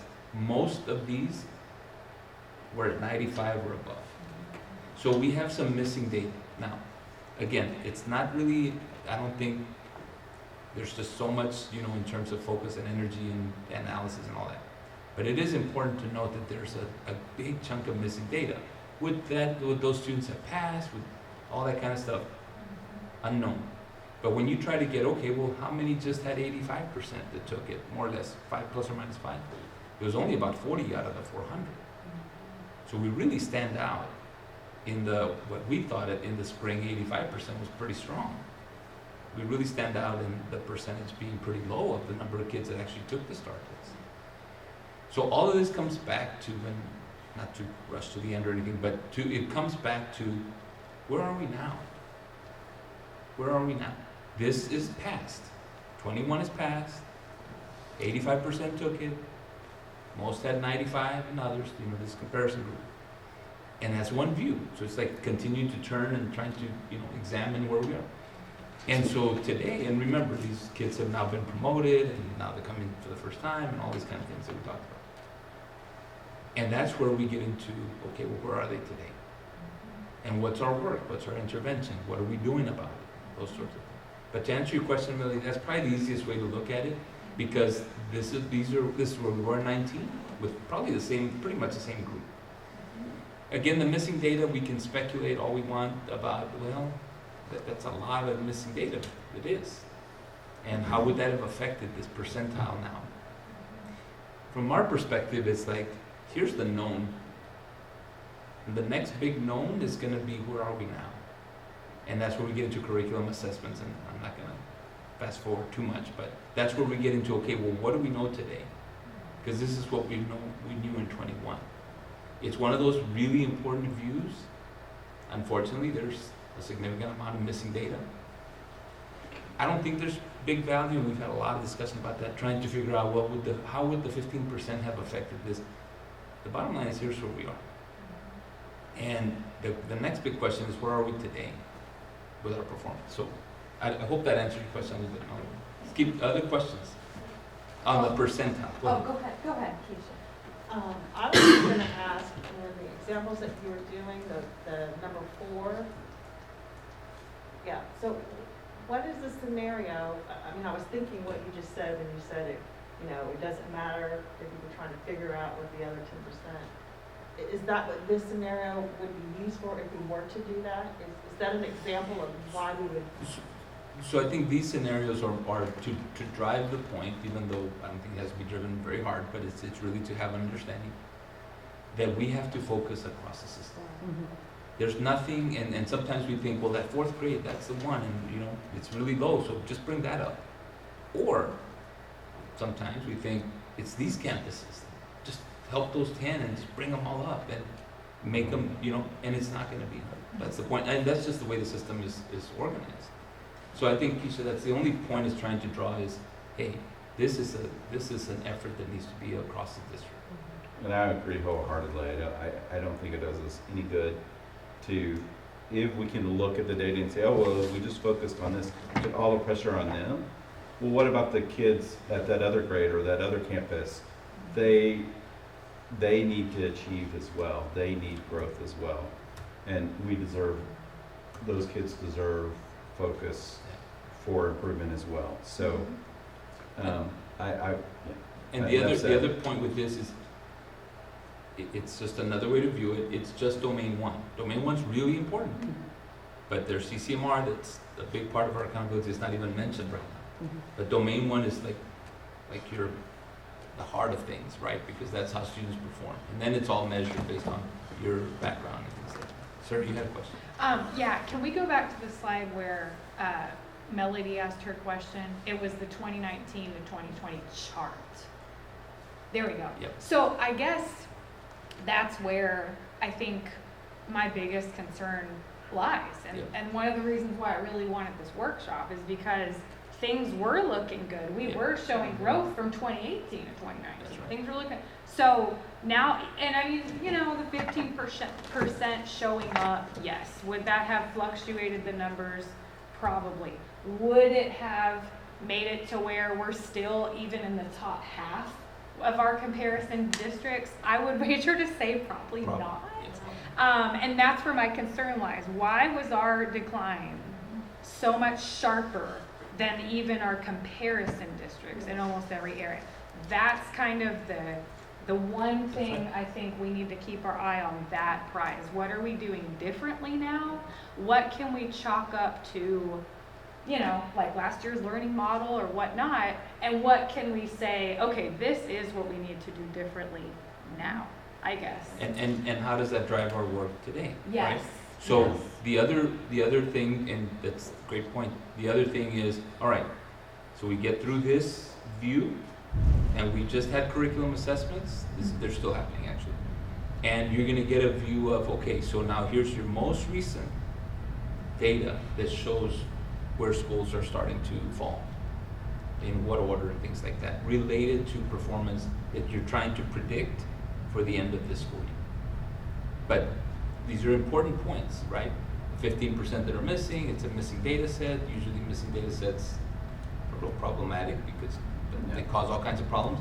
And there's no need to speculate. I think the point, Sarah, and you made it, is here's the work. Right, and sorry, yeah, I would love to know the $1 million question. Why was ours so much more than our peers on average? But at this point, it doesn't matter because the test was flawed. We had a different number of kids take it. There were so many factors. The result is the result, and now the work needs to begin and focus on not looking back, but looking forward. What do Right. we do to correct it? Right, Because I don't think we'll ever definitively have those answers answered. right. So. Okay, so keep moving, so we can make sure we stay on the Okay. case.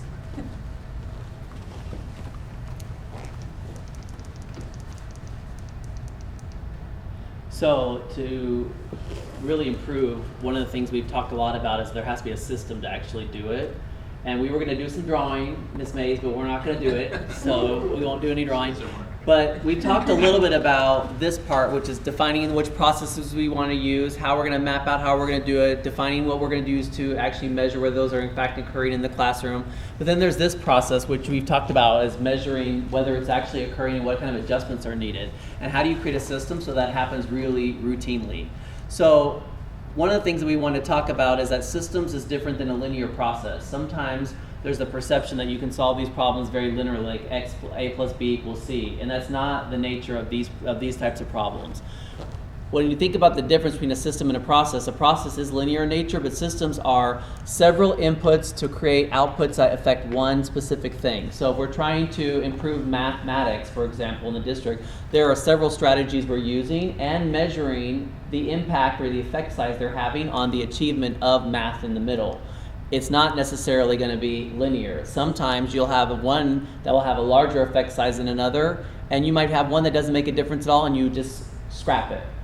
So it's like when you have a terminal disease, the doctor doesn't give you one pill. There's usually a variety of protocols that are being leveraged. Some are making a difference and some aren't. We discontinue the ones that aren't and we elevate the ones that are. So our task is not only figuring out what inputs we want to use to affect the outcomes, but how are we going to monitor and support in the middle part. So what we're going to do now is we're going to talk specifically about these systems and how those systems are being designed in Arlington to actually create that monitoring sequence. This is a quote that I really like, which I think is important, which is helping everyone understand the relationship between beliefs and values and systems. The board is already articulating very clearly where your belief system lies because there's one articulated goal that pretty much spells that out for people. Well, this quote says, for instance, if a school sets up collaboration as an ideal behavior and as part of that desired learner experience, yet has a meeting structure based on one-way information sharing This system does not align to the vision of the organization and will create a disconnect with the adults in the system who perceive the vision of spouse as one thing and the reality of how they are engaged as in conflict. Well, it's the same thing. If we elevate best practices that are supposed to happen in the classroom, we say they're important, but yet we don't actually expect them to happen in the classroom, and we are very okay with just whole group instruction always and never small group instruction as an example. That's a very broad example. Then we would be saying we're not talking the talk and walking the walk. We're saying one thing and we're actually reinforcing another. So what we've thought about as a system is if we're going to spend all this time in training around specific best practices within the context of math and reading, how do we make sure there are systems in place to ensure that it is in fact occurring and there are supports to help teachers in their implementation of that process. So here's some examples of things that we use to measure. We have our curriculum assessments, which is a criterion reference assessment. We have these screeners, iStation, M-Class, Math Inventory, and Circle, which is from pre-K. And the C's are criterion reference assessments, the N's are norm reference assessments. We have our CTE exams, which are our workforce cert exams. They happen all year long depending on where kids' readiness is at while they're taking their course. Those are also criterion reference. And then of course we have our advanced academics, and we have our dual credit. There is no reference here for dual credit because this is based on grades, and grades don't have a criterion really or a norm reference. They're very subjective. It's based on the teacher, even though we hope that it's based on standards. We can't scientifically say that. Quick question. Wouldn't iStation kind of be both, do you think? Or doesn't it also give you a percentile and all that? It does tell you where kids rank in terms of tiers, but they have a specific cut score that tells you where the kids actually measure against that cut score, not necessarily against their peer group. Okay, I was trying to remember. Whereas M-Class actually compares students in their age group where they are in reading compared to other kids their ages. Okay. Yeah. What grade levels are doing iStation? iStation is 3 on up. We're using M-Class for primary grades, and then next year it's going to all go to M-Class. Okay, Pretty much, yeah. got it. And then we're actually in the process of, we're actually investigating a new math screener this year, and Math Inventory will go away. Our goal is to present that to you by the spring. Yeah. Now, isn't it true that those screeners to be used as progress measures have to be approved by the state? And those M-Class and Circle are? All of them have to come from the commissioner's approved list, yes, and they are. Yeah.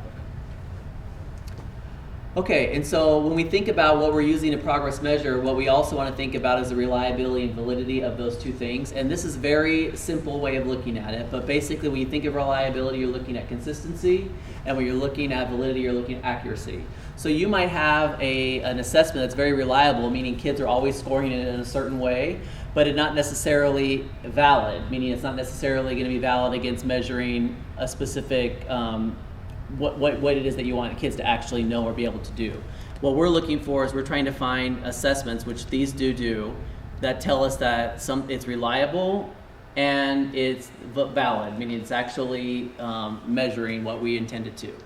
So these are the different progress measures that we use. And I'm not going to go through them in general. You'll have a copy of this, but basically you can see all the assessments, who takes them, how frequently they take them, and whether they're norm referenced or not, or criterion referenced, and also how that data is actually being leveraged in terms of the way we're progress monitoring. And there's quite a bit across the system. Not every grade level participates all the time, but generally what happens is it's either done once annually, it's done like STAR, for example, or it's done a few times like CAs, or it's done beginning, middle, and end of year, which is like a screener. And the reason why you do screeners, a beginning, a middle, and an end of year, which we gather, is there has to be some period of time in between for growth to take place. It doesn't mean the kids aren't engaging in those screeners and the activities month to month. It's just we're not gathering data as an assessment except for a beginning, middle, and end of year. So how does this work? So if we're measuring coaching, which is one of our strategies, we have a process measure and our outcome measures. What we're looking in our system is to look to make sure that 85% of all the coaching conversations are completed, that 80% of the coachees are earning a level 3 badge, which is a proficiency level for the best practice, that 80% are earning 2 to 3 growth indicators each coaching session. So what happens is there are several growth indicators that equate to a badge. And every time you meet with your coach, you're acquiring growth indicators based on evidence that you're actually mastering the best practice. And when you reach a certain number of growth indicators, you earn a badge. So we're looking to see that coaching is effective, that in a way that teachers are actually earning growth indicators under the guidance of that coach, and that they're actually badging. Because if they weren't, then we would say we need to support that coach because something's happening there. And then of course that 90% of the students will participate in the math and reading screener. Now the question may be like, why wouldn't you expect 100% of the kids to take the math and reading screener? Well, we have about 10% of our students that have special needs, and there's a variety of reasons why some kids may or may not participate in the screener. But 90% is a really good target to know that the majority of our kids are participating in the screener. And I can say right now, like our math screener, we are well above that target. For example, we just finished that one. And then the other thing is okay, so we're measuring whether these coaching conversations are happening, if they're actually being effective with teachers. Then we want to actually look at student results. So we're looking specifically at domains 2 and 3. And we're looking to see that there's proficiency. I don't have I cut the numbers off, but there's numbers on there. So we're looking for targets for proficiency in curriculum assessments, and then of course, beginning and end of year targets for the actual screeners. And what we're gonna do is we will look at these numbers here, and we will run a regression model, statistical regression model that will tell us the effect size that these things are having on outcomes. So if I'm a teacher in a classroom, and I'm earning my badges, for example, in mathematics, I'm going to look to see if there's an effect on that badge earning on the results I'm having with students. Meaning, is there a relationship between those two things? Because if I'm earning badges but my numbers are not moving at all, that tells me there's a problem in terms of the relationship between those two things. If I'm not earning badges and my scores are going up, that tells me that answers questions. And if my scores go down, that answers questions. So we're trying to find the relationship, like, what is the trigger that's causing numbers to move? Well, the same way we're doing this as a system is through a dashboard. So we have a dashboard in eSuite, and basically what it'll allow us to do is look and see how much coaching is taking place, the number of growth indicators that are being earned, number of badges that are being earned, how many growth indicators are on average being earned by teachers that are being supported by individual coaches. We can look to see how effective it's actually occurring and find bright spots across the district that we can then elevate. That's one strategy we were talking about. Here's another example of another strategy, which is the specific best practice. So we're doing all sorts of training and coaching around best practices. So how do we know they're actually happening? Well, we have to walk the classrooms, because the only way you actually know what happens when the doors close is you go inside and watch, right? So we have rubrics that articulate the proficiency level, best practices, and we would go into, for example, into a reading classroom, and we would watch instruction, and we would look to see where it's falling on the rubric. What we're looking to see is if you're in active learning cycle, that 80% of the observations are being completed, and if you're not active learning cycle, there's still 80% of the observations are being completed. And then what we'll do is the same thing before, is look to see in the classrooms where the best practices are actually occurring, is a relationship between those classrooms and the scores that are happening for kids that are in those classrooms. And where we're tracking that is on KickUp. Now, KickUp is another system which will allow us to look and see what is the percentage of teachers in the district that are actually scoring proficient when they're observed in the classroom, providing instruction. And there are two types of observations we'll be conducting. One is what we would typically do, which you described as T-test, where a teacher is actually being observed by their appraiser and given feedback and all of that. But then there's also walkthroughs that we're going to conduct from the district level, meaning I'm not attaching it to a specific teacher. I'm looking at a grade level and a content area, and we are going to look at that across different parts of the system to see, is there calibration between what principals see in the classroom and what the district is seeing, so that we can make sure that we're all calibrated with each other. And two, where do we need to provide additional support in the schools, meaning which schools are we seeing high levels of proficiency that we can use as bright spots, which ones do we see might be struggling that we need to send extra support to the campus to help them. KickUp will help us to analyze those things. The other thing it will help us do is to see the relationship between the professional learning that we provide teachers and its actual impact in the classroom. Is it happening in the classroom, and two, is it actually affecting numbers in terms of achievement? And then the last thing that we want to measure and share, of course, are life-ready skills. So the goal that the board set is that 100% of the students graduate exceptionally prepared. And exceptional preparedness is not just mastery of a content area. Exceptional preparedness means I can go into the workforce and have a variety of soft skills that actually can be leveraged to be successful. So what we're trying to do is understand how our students are actually acquiring these soft skills. There's not a real scientific way to totally do this.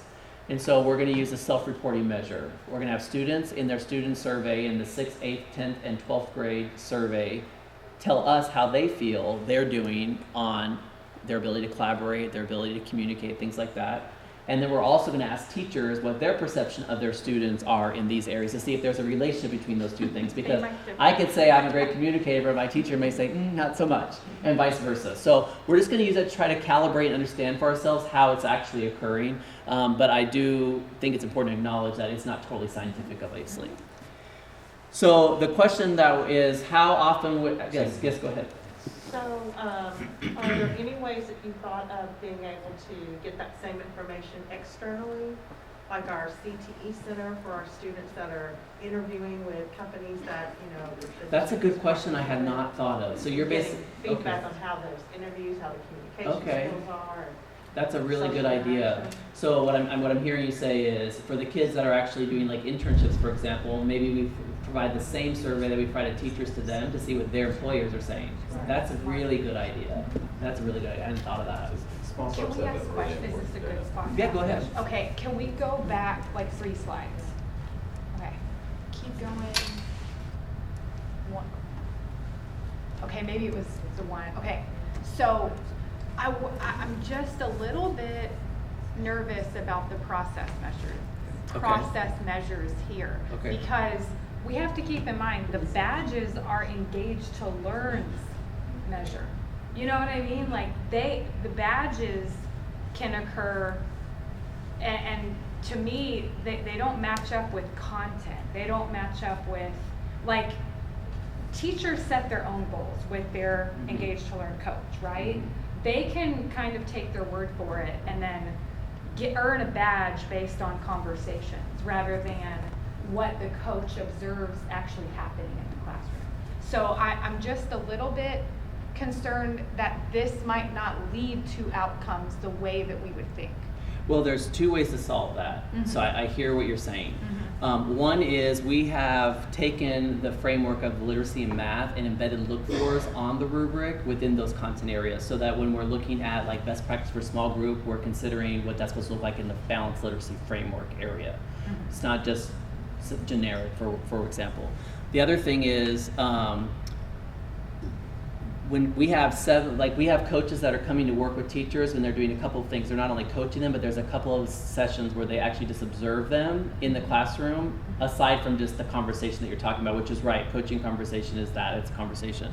The last thing is the relationship between this is going to be measured routinely, and that's where the clincher is. When it's all said and done, it really doesn't matter how you're earning badges or any of that. What matters is, are the numbers moving?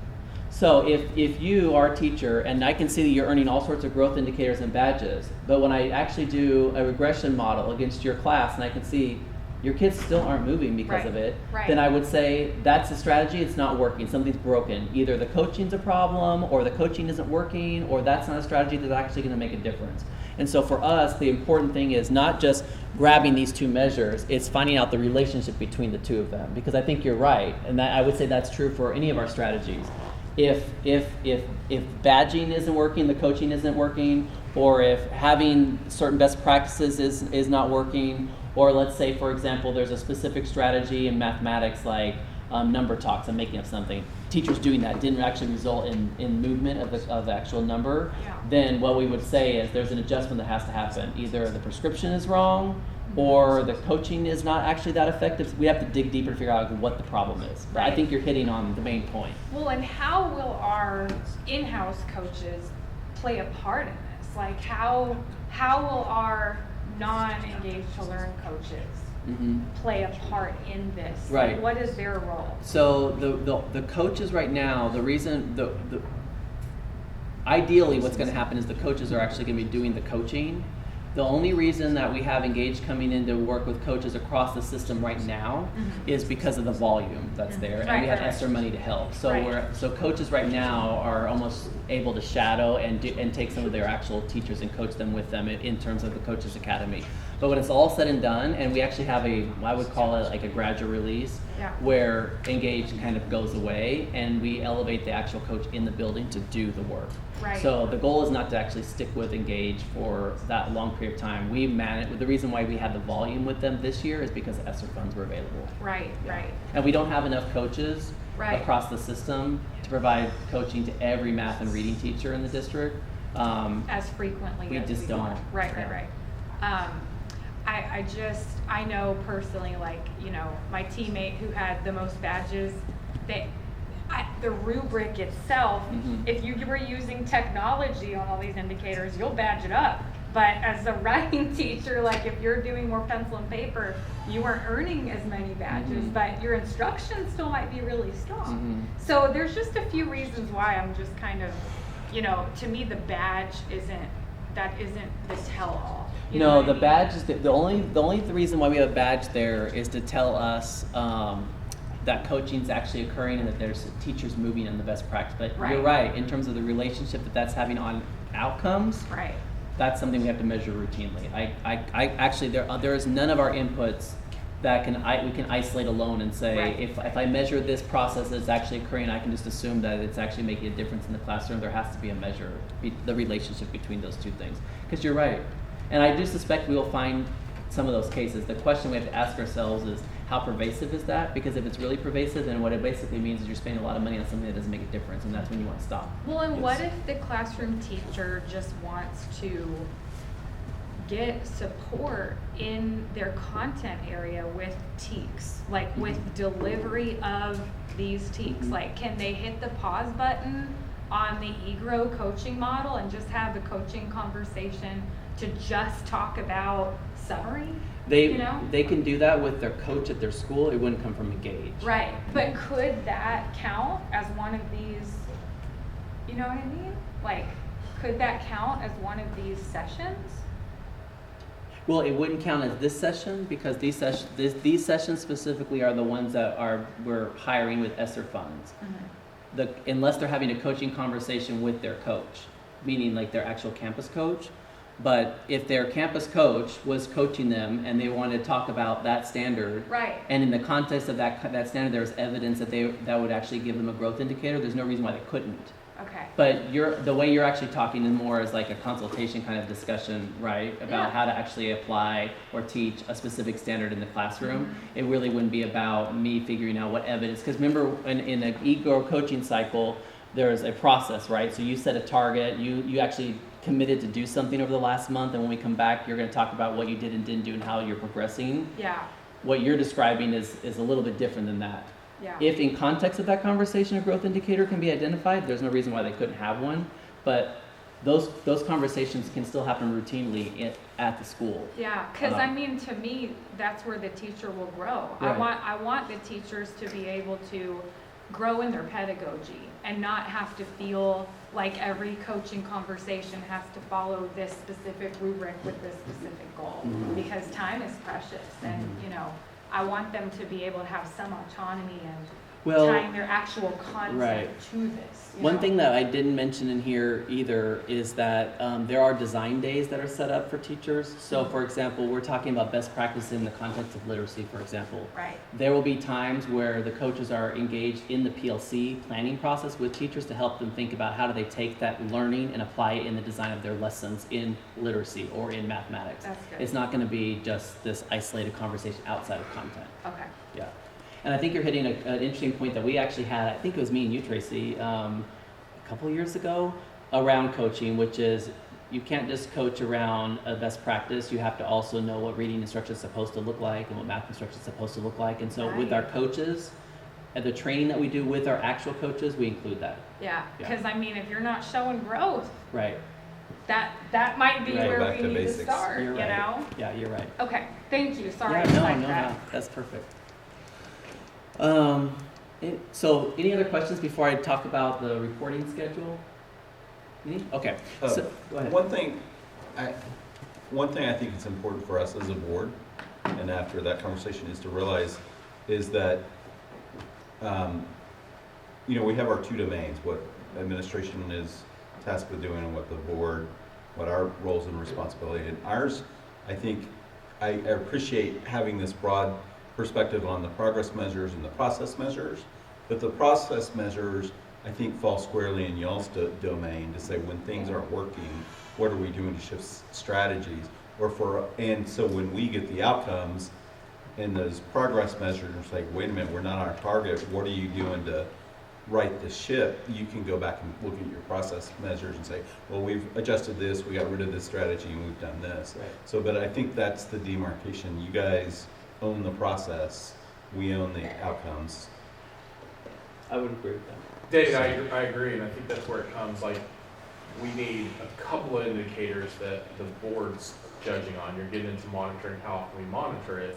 You guys need to be monitoring Everything. all of it across the board. But I could sit there and say, maybe there is justification for judging third grade reading as it tracks everything else going. It's kind of like in the business world, you track EBITDA, EBITDA, yeah. That's what you're going to track.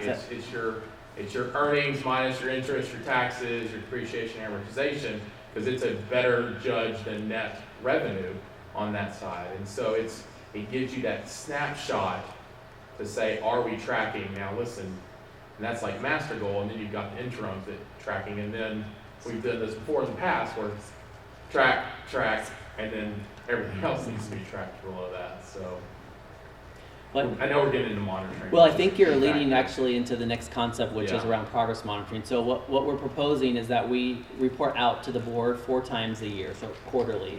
You're going to see the last one is delayed a little bit because we want to give you clean data, but this is what we're proposing. So in November, we share with you our beginning of year screener data and our CA1 results. And the reason why it would be November is because we actually take screeners even in kindergarten all the way through October, and we have to have some time to like put all that together for you in terms of by the board meeting. Then we would come back to you in February and share with you progress on screeners for middle of year and CA2 data. So you would see how kids are performing in primary grades, specifically on BOI to MOI progress measures, and then how they're performing on CA1 and CA2.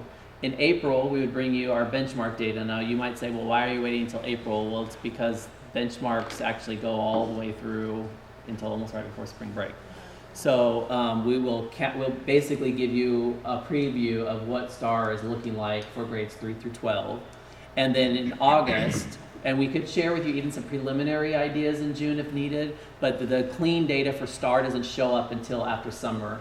So in August, since we don't meet in July, we would bring to you our end of year endpoint, like how we landed at the end of the last year, and what our STAR scores look like. So here's where we began, this is where we ended up landing, and this would be the cycle that we would propose. To the point that you all made a little bit earlier, these are targets. They're not process measures, these are outcome measures. What we would be doing on our end is measuring to the point you were making, Sarah, measuring the impact that our processes are actually having on these things, and if they're not, what adjustments we're going to be making to make sure these numbers continue to move.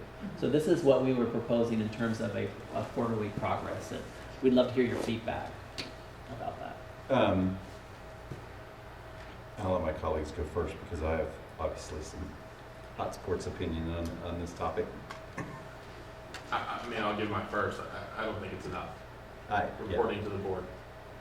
Like, it should be at a minimum every month we're getting a piece of that. And maybe it's not, maybe this is a good quarterly progress over these indicators, but like, yeah, like there's a million monitoring calendars out there. Like I've got all the Council of Great City Schools ones that are being tracked on that.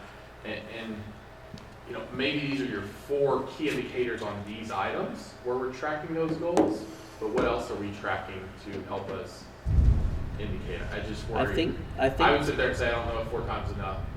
If we're tracking 3, let's just say 3 to 5 major goals, right, as a board, is 4 times a year enough? Well, I think I'll tell you the reason why it was looking like this, and we're like I said, we're open to feedback. Is these data sets are only collected this many times. we don't have screener data that's collected in between a beginning, middle, and end of year, and we only give CAs on the specific testing calendar. We don't gather that data. So in order to assess how the system is doing across schools, these are the assessments that the district actually. So then, Dr. Wertz, I would say, because I know where you're doing with this, like that November is covering, let's say there's 5 goals. You're going to talk about those results on all 5 goals, right? Yeah, so we would share with Let's just say there's 3 to 5 goals. You'd share those results of how we're tracking on those 3 to 5. I would say, I think these are good 4 indicators, but you break it up into 1 month you're covering goal 1 and goal 2. Next month you're covering goal 3 and goal 4. So you still have these 4, but then it's a tracking every single month. And honestly, from a board standpoint, I think it sends the message that the board is focused on student outcomes.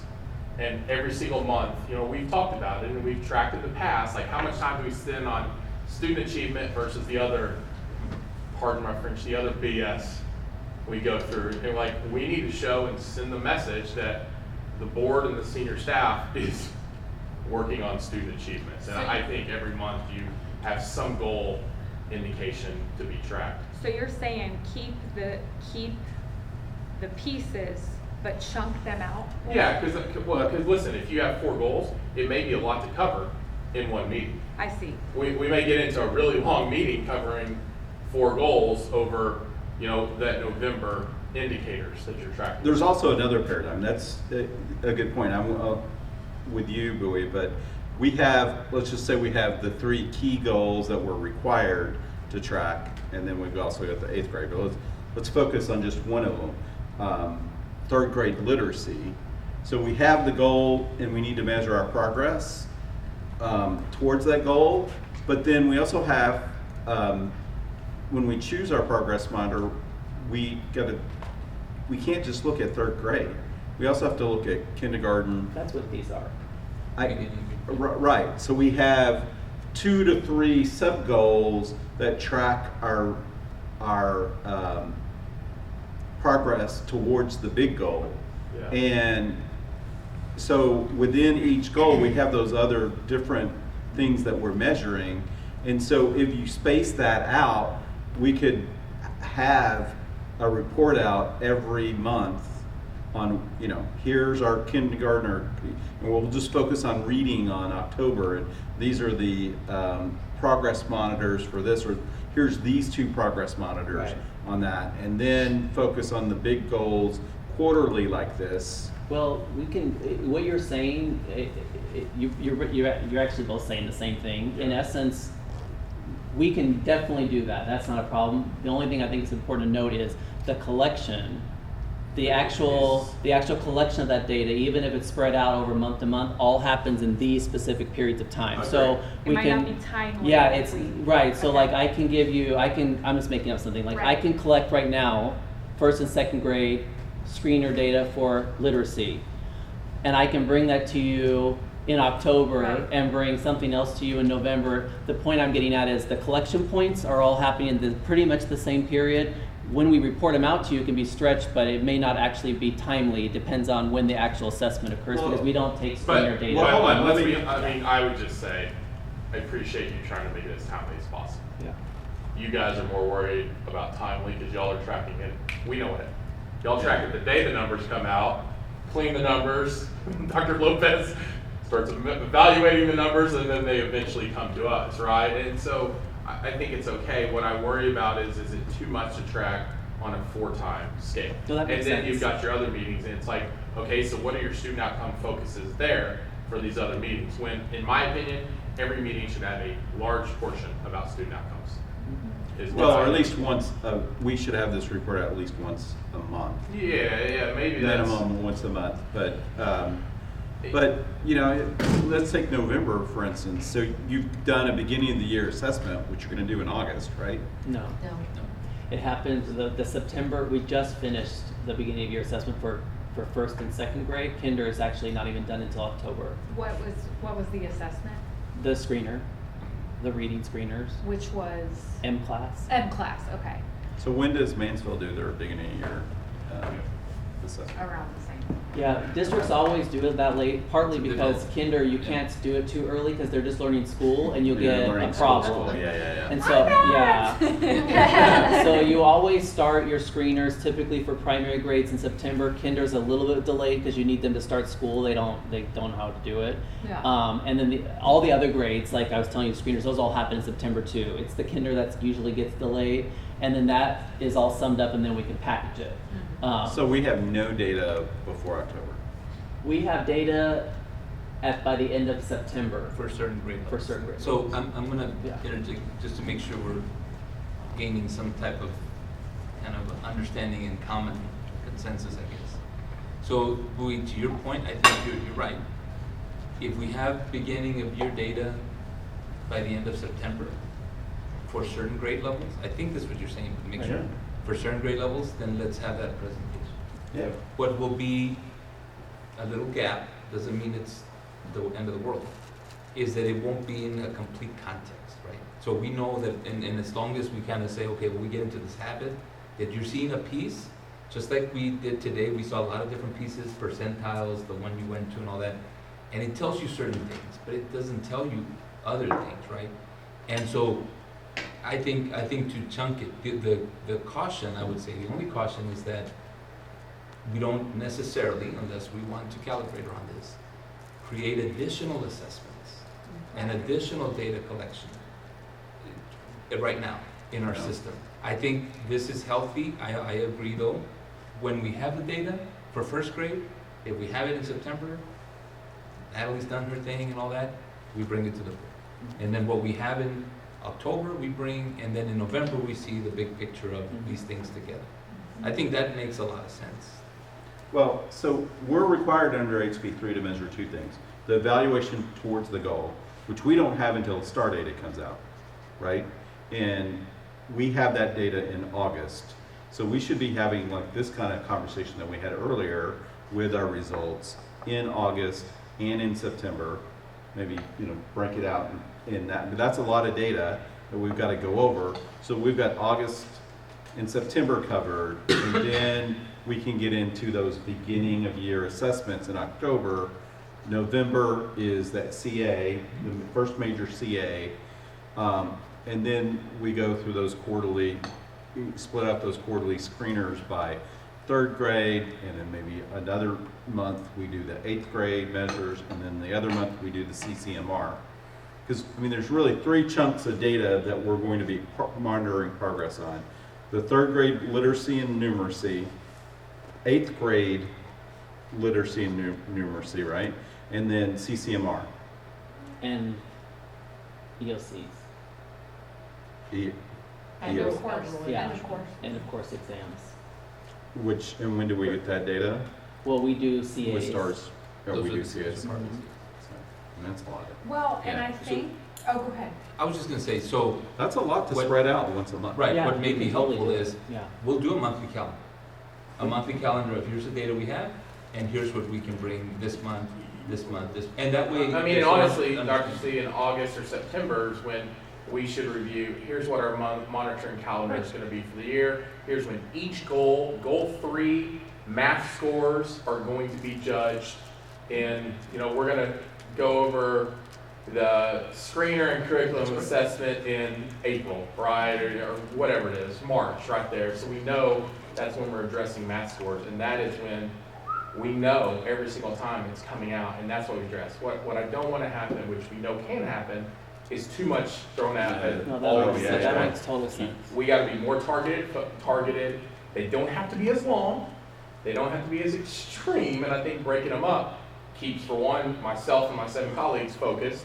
It also, we all know what will happen. You'll get all your math curriculum team for the district is going to watch that. They're going to work hard, get it prepared, make sure they're prepared for that, and they're going to be more vested in what happens to that. Math teachers are going to see what's happening on those reports and what's coming. Those are things that create a targeted focus, which I think is the way to go for us. And that's kind of what the path my brain was going down, because we can still stick to this quarterly thing, but talk about student achievement at every board meeting. It just Yeah. depends on what we put on the agenda, and it just depends on what we want to feature. Because between November and February, we might be talking specifically about one content area.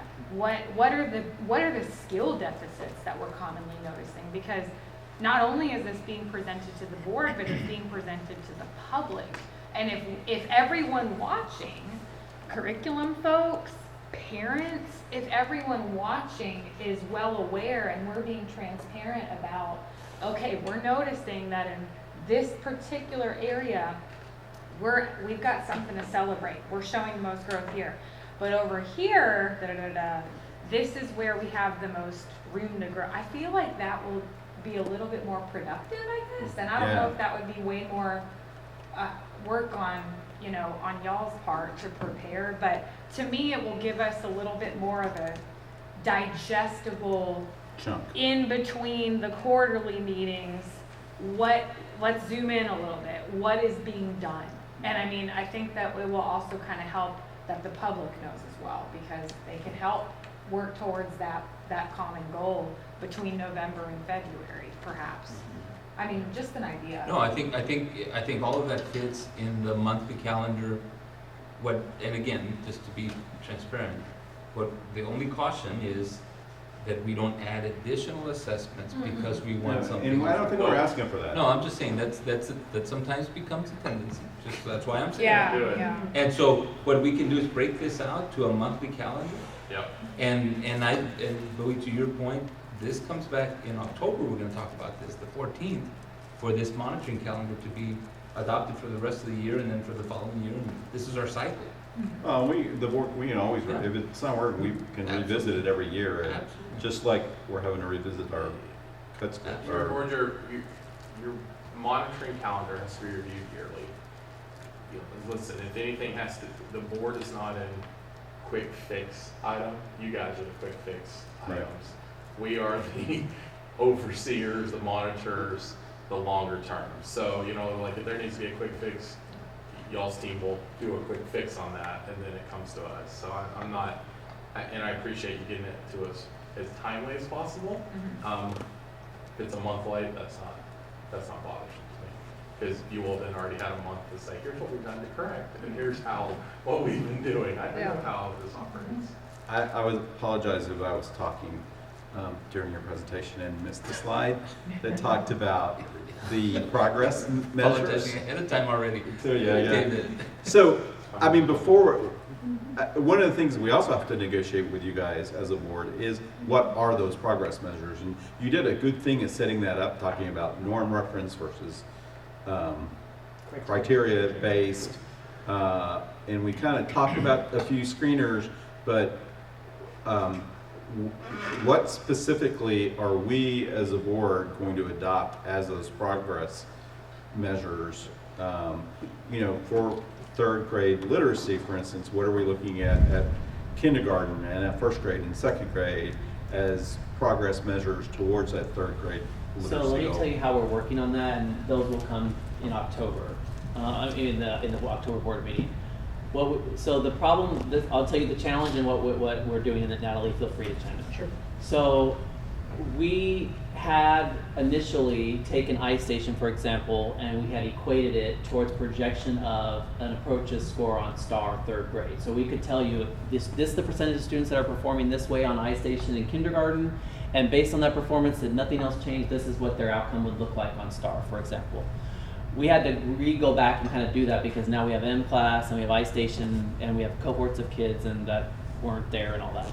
So long story short, what the team has done is they have taken the screener scores and identified the cut score that was needed in those screener scores to project an outcome on third grade, and we're creating targets around those.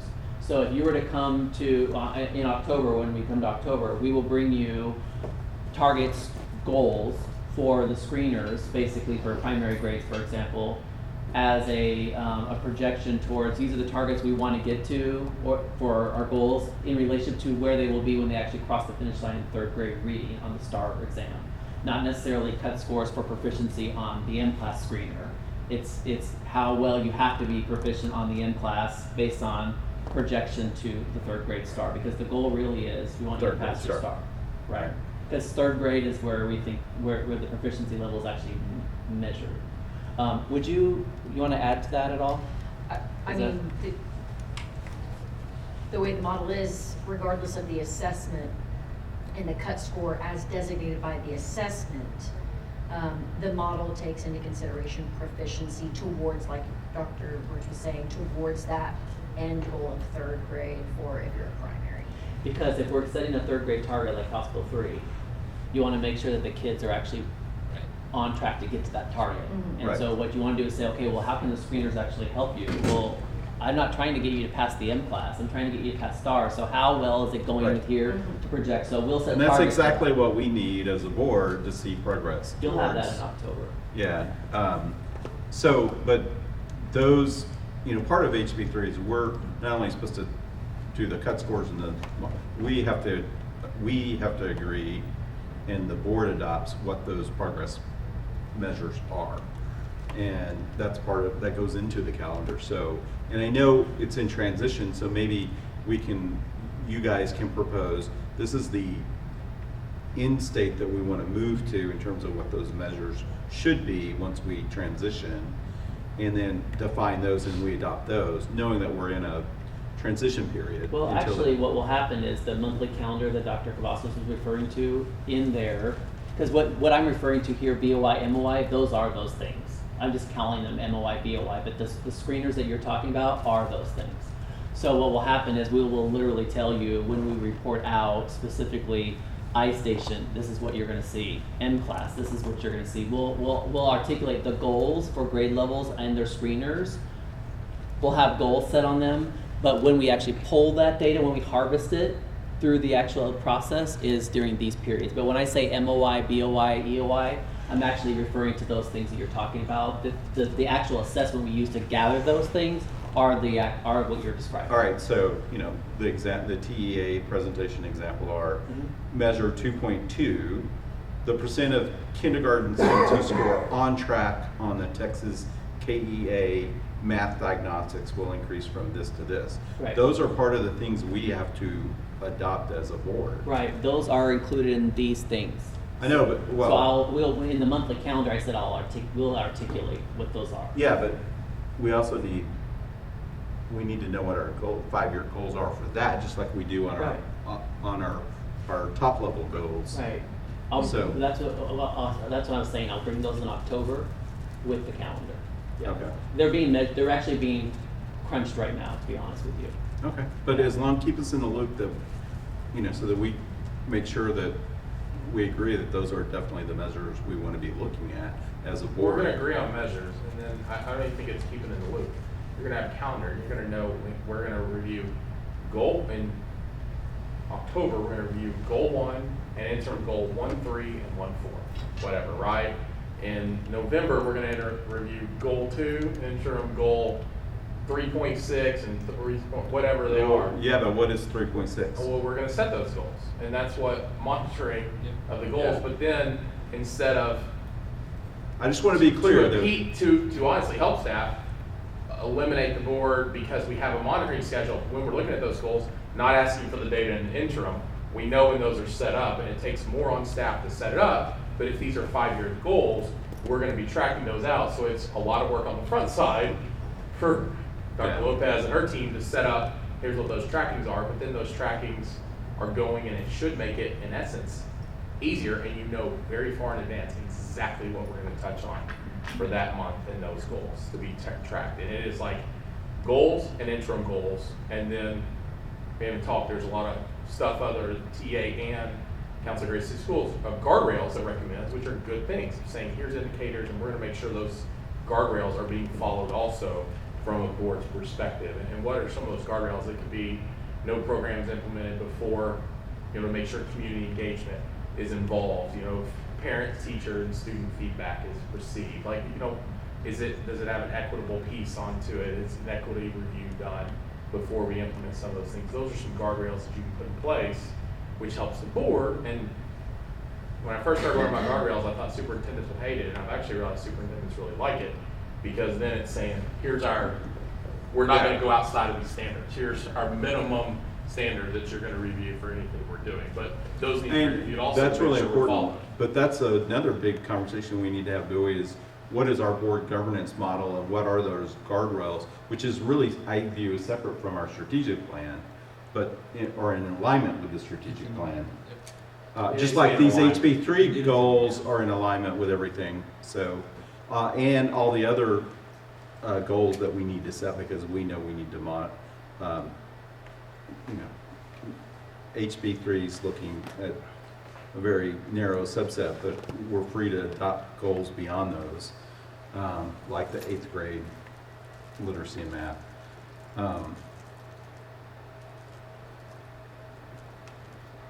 I'm getting tired. I lost my train of thought. I was going to build about you, but Dave, you want so much data, and I think I hear you, and you're going to get it. And no, it's it's gonna not be that I want structured, so much it's gonna so be great. structured in a data.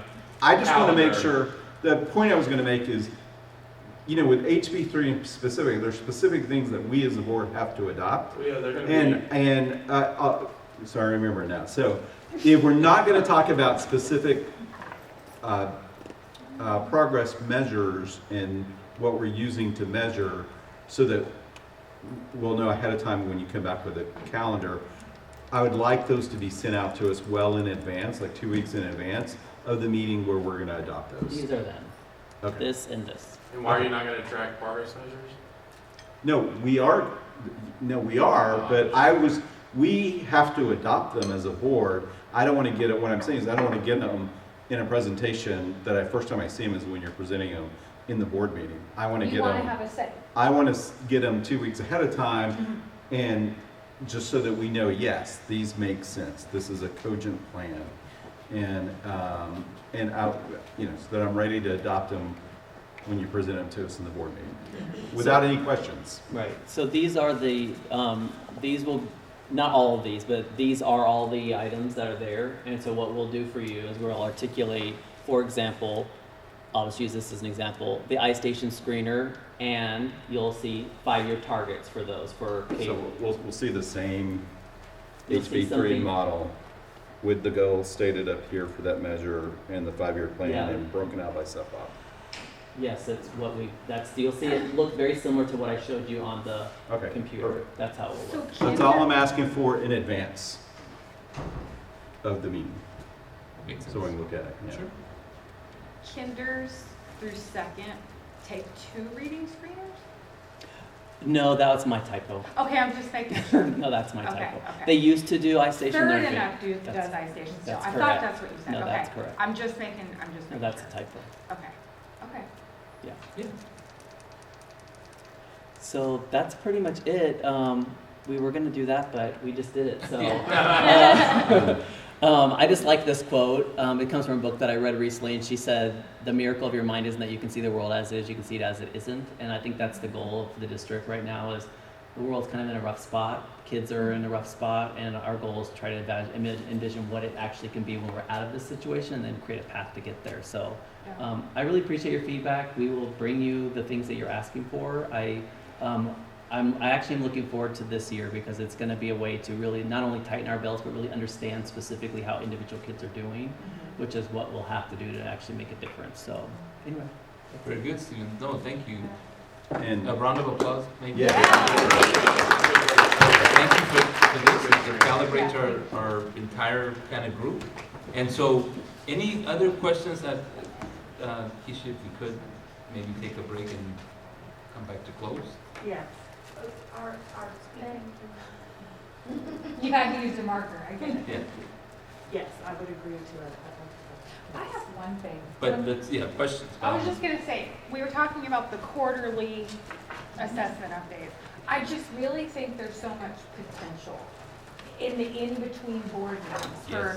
for staff to get creative with what they would like to present to the board, or not present to the board, but how can we talk about student achievement in every single board meeting, even when it's not one of these quarterly updates? I think our board can be really innovative in that way. I think that we could, staff could feature something in those in-between months that perhaps they haven't featured before, or if there's a particular content area that wants to present that day, or if there's a particular, trend that staff is noticing before an assessment, they could feature that. And it's something that, even before I was on the board, it's something that I don't think we really flexed our muscles enough on before. Like And how so- our ELL students are doing. Right. Diving deep on ELL or. Right, and so I just hope that this year, like you were talking about, like we're looking forward to this year, I think that that's something we could really try to be intentional about, like with, building our agendas and making sure we talk about student achievement at every meeting, even when it's not one of those quarterly updates, if that makes sense. No, it does make sense, and I Okay. think in context with, because this actually aligns and it would, I think, work really well together.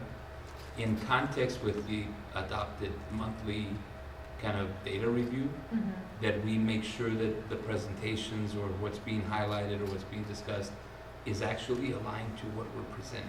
Sure. So that it's not something like we're talking about kinder and yet we're talking about third grade and things like that, and how does Yeah. it connect?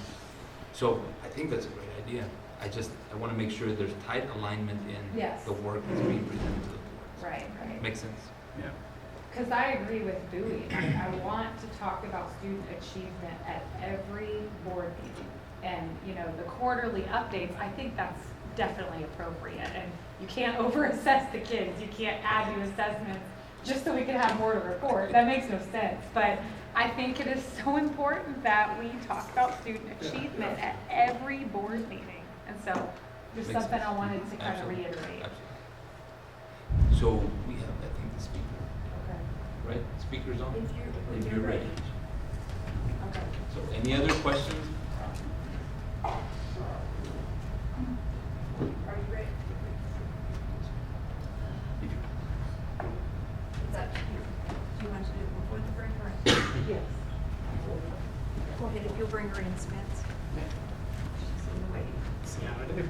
Thank you. Lisa? Yes,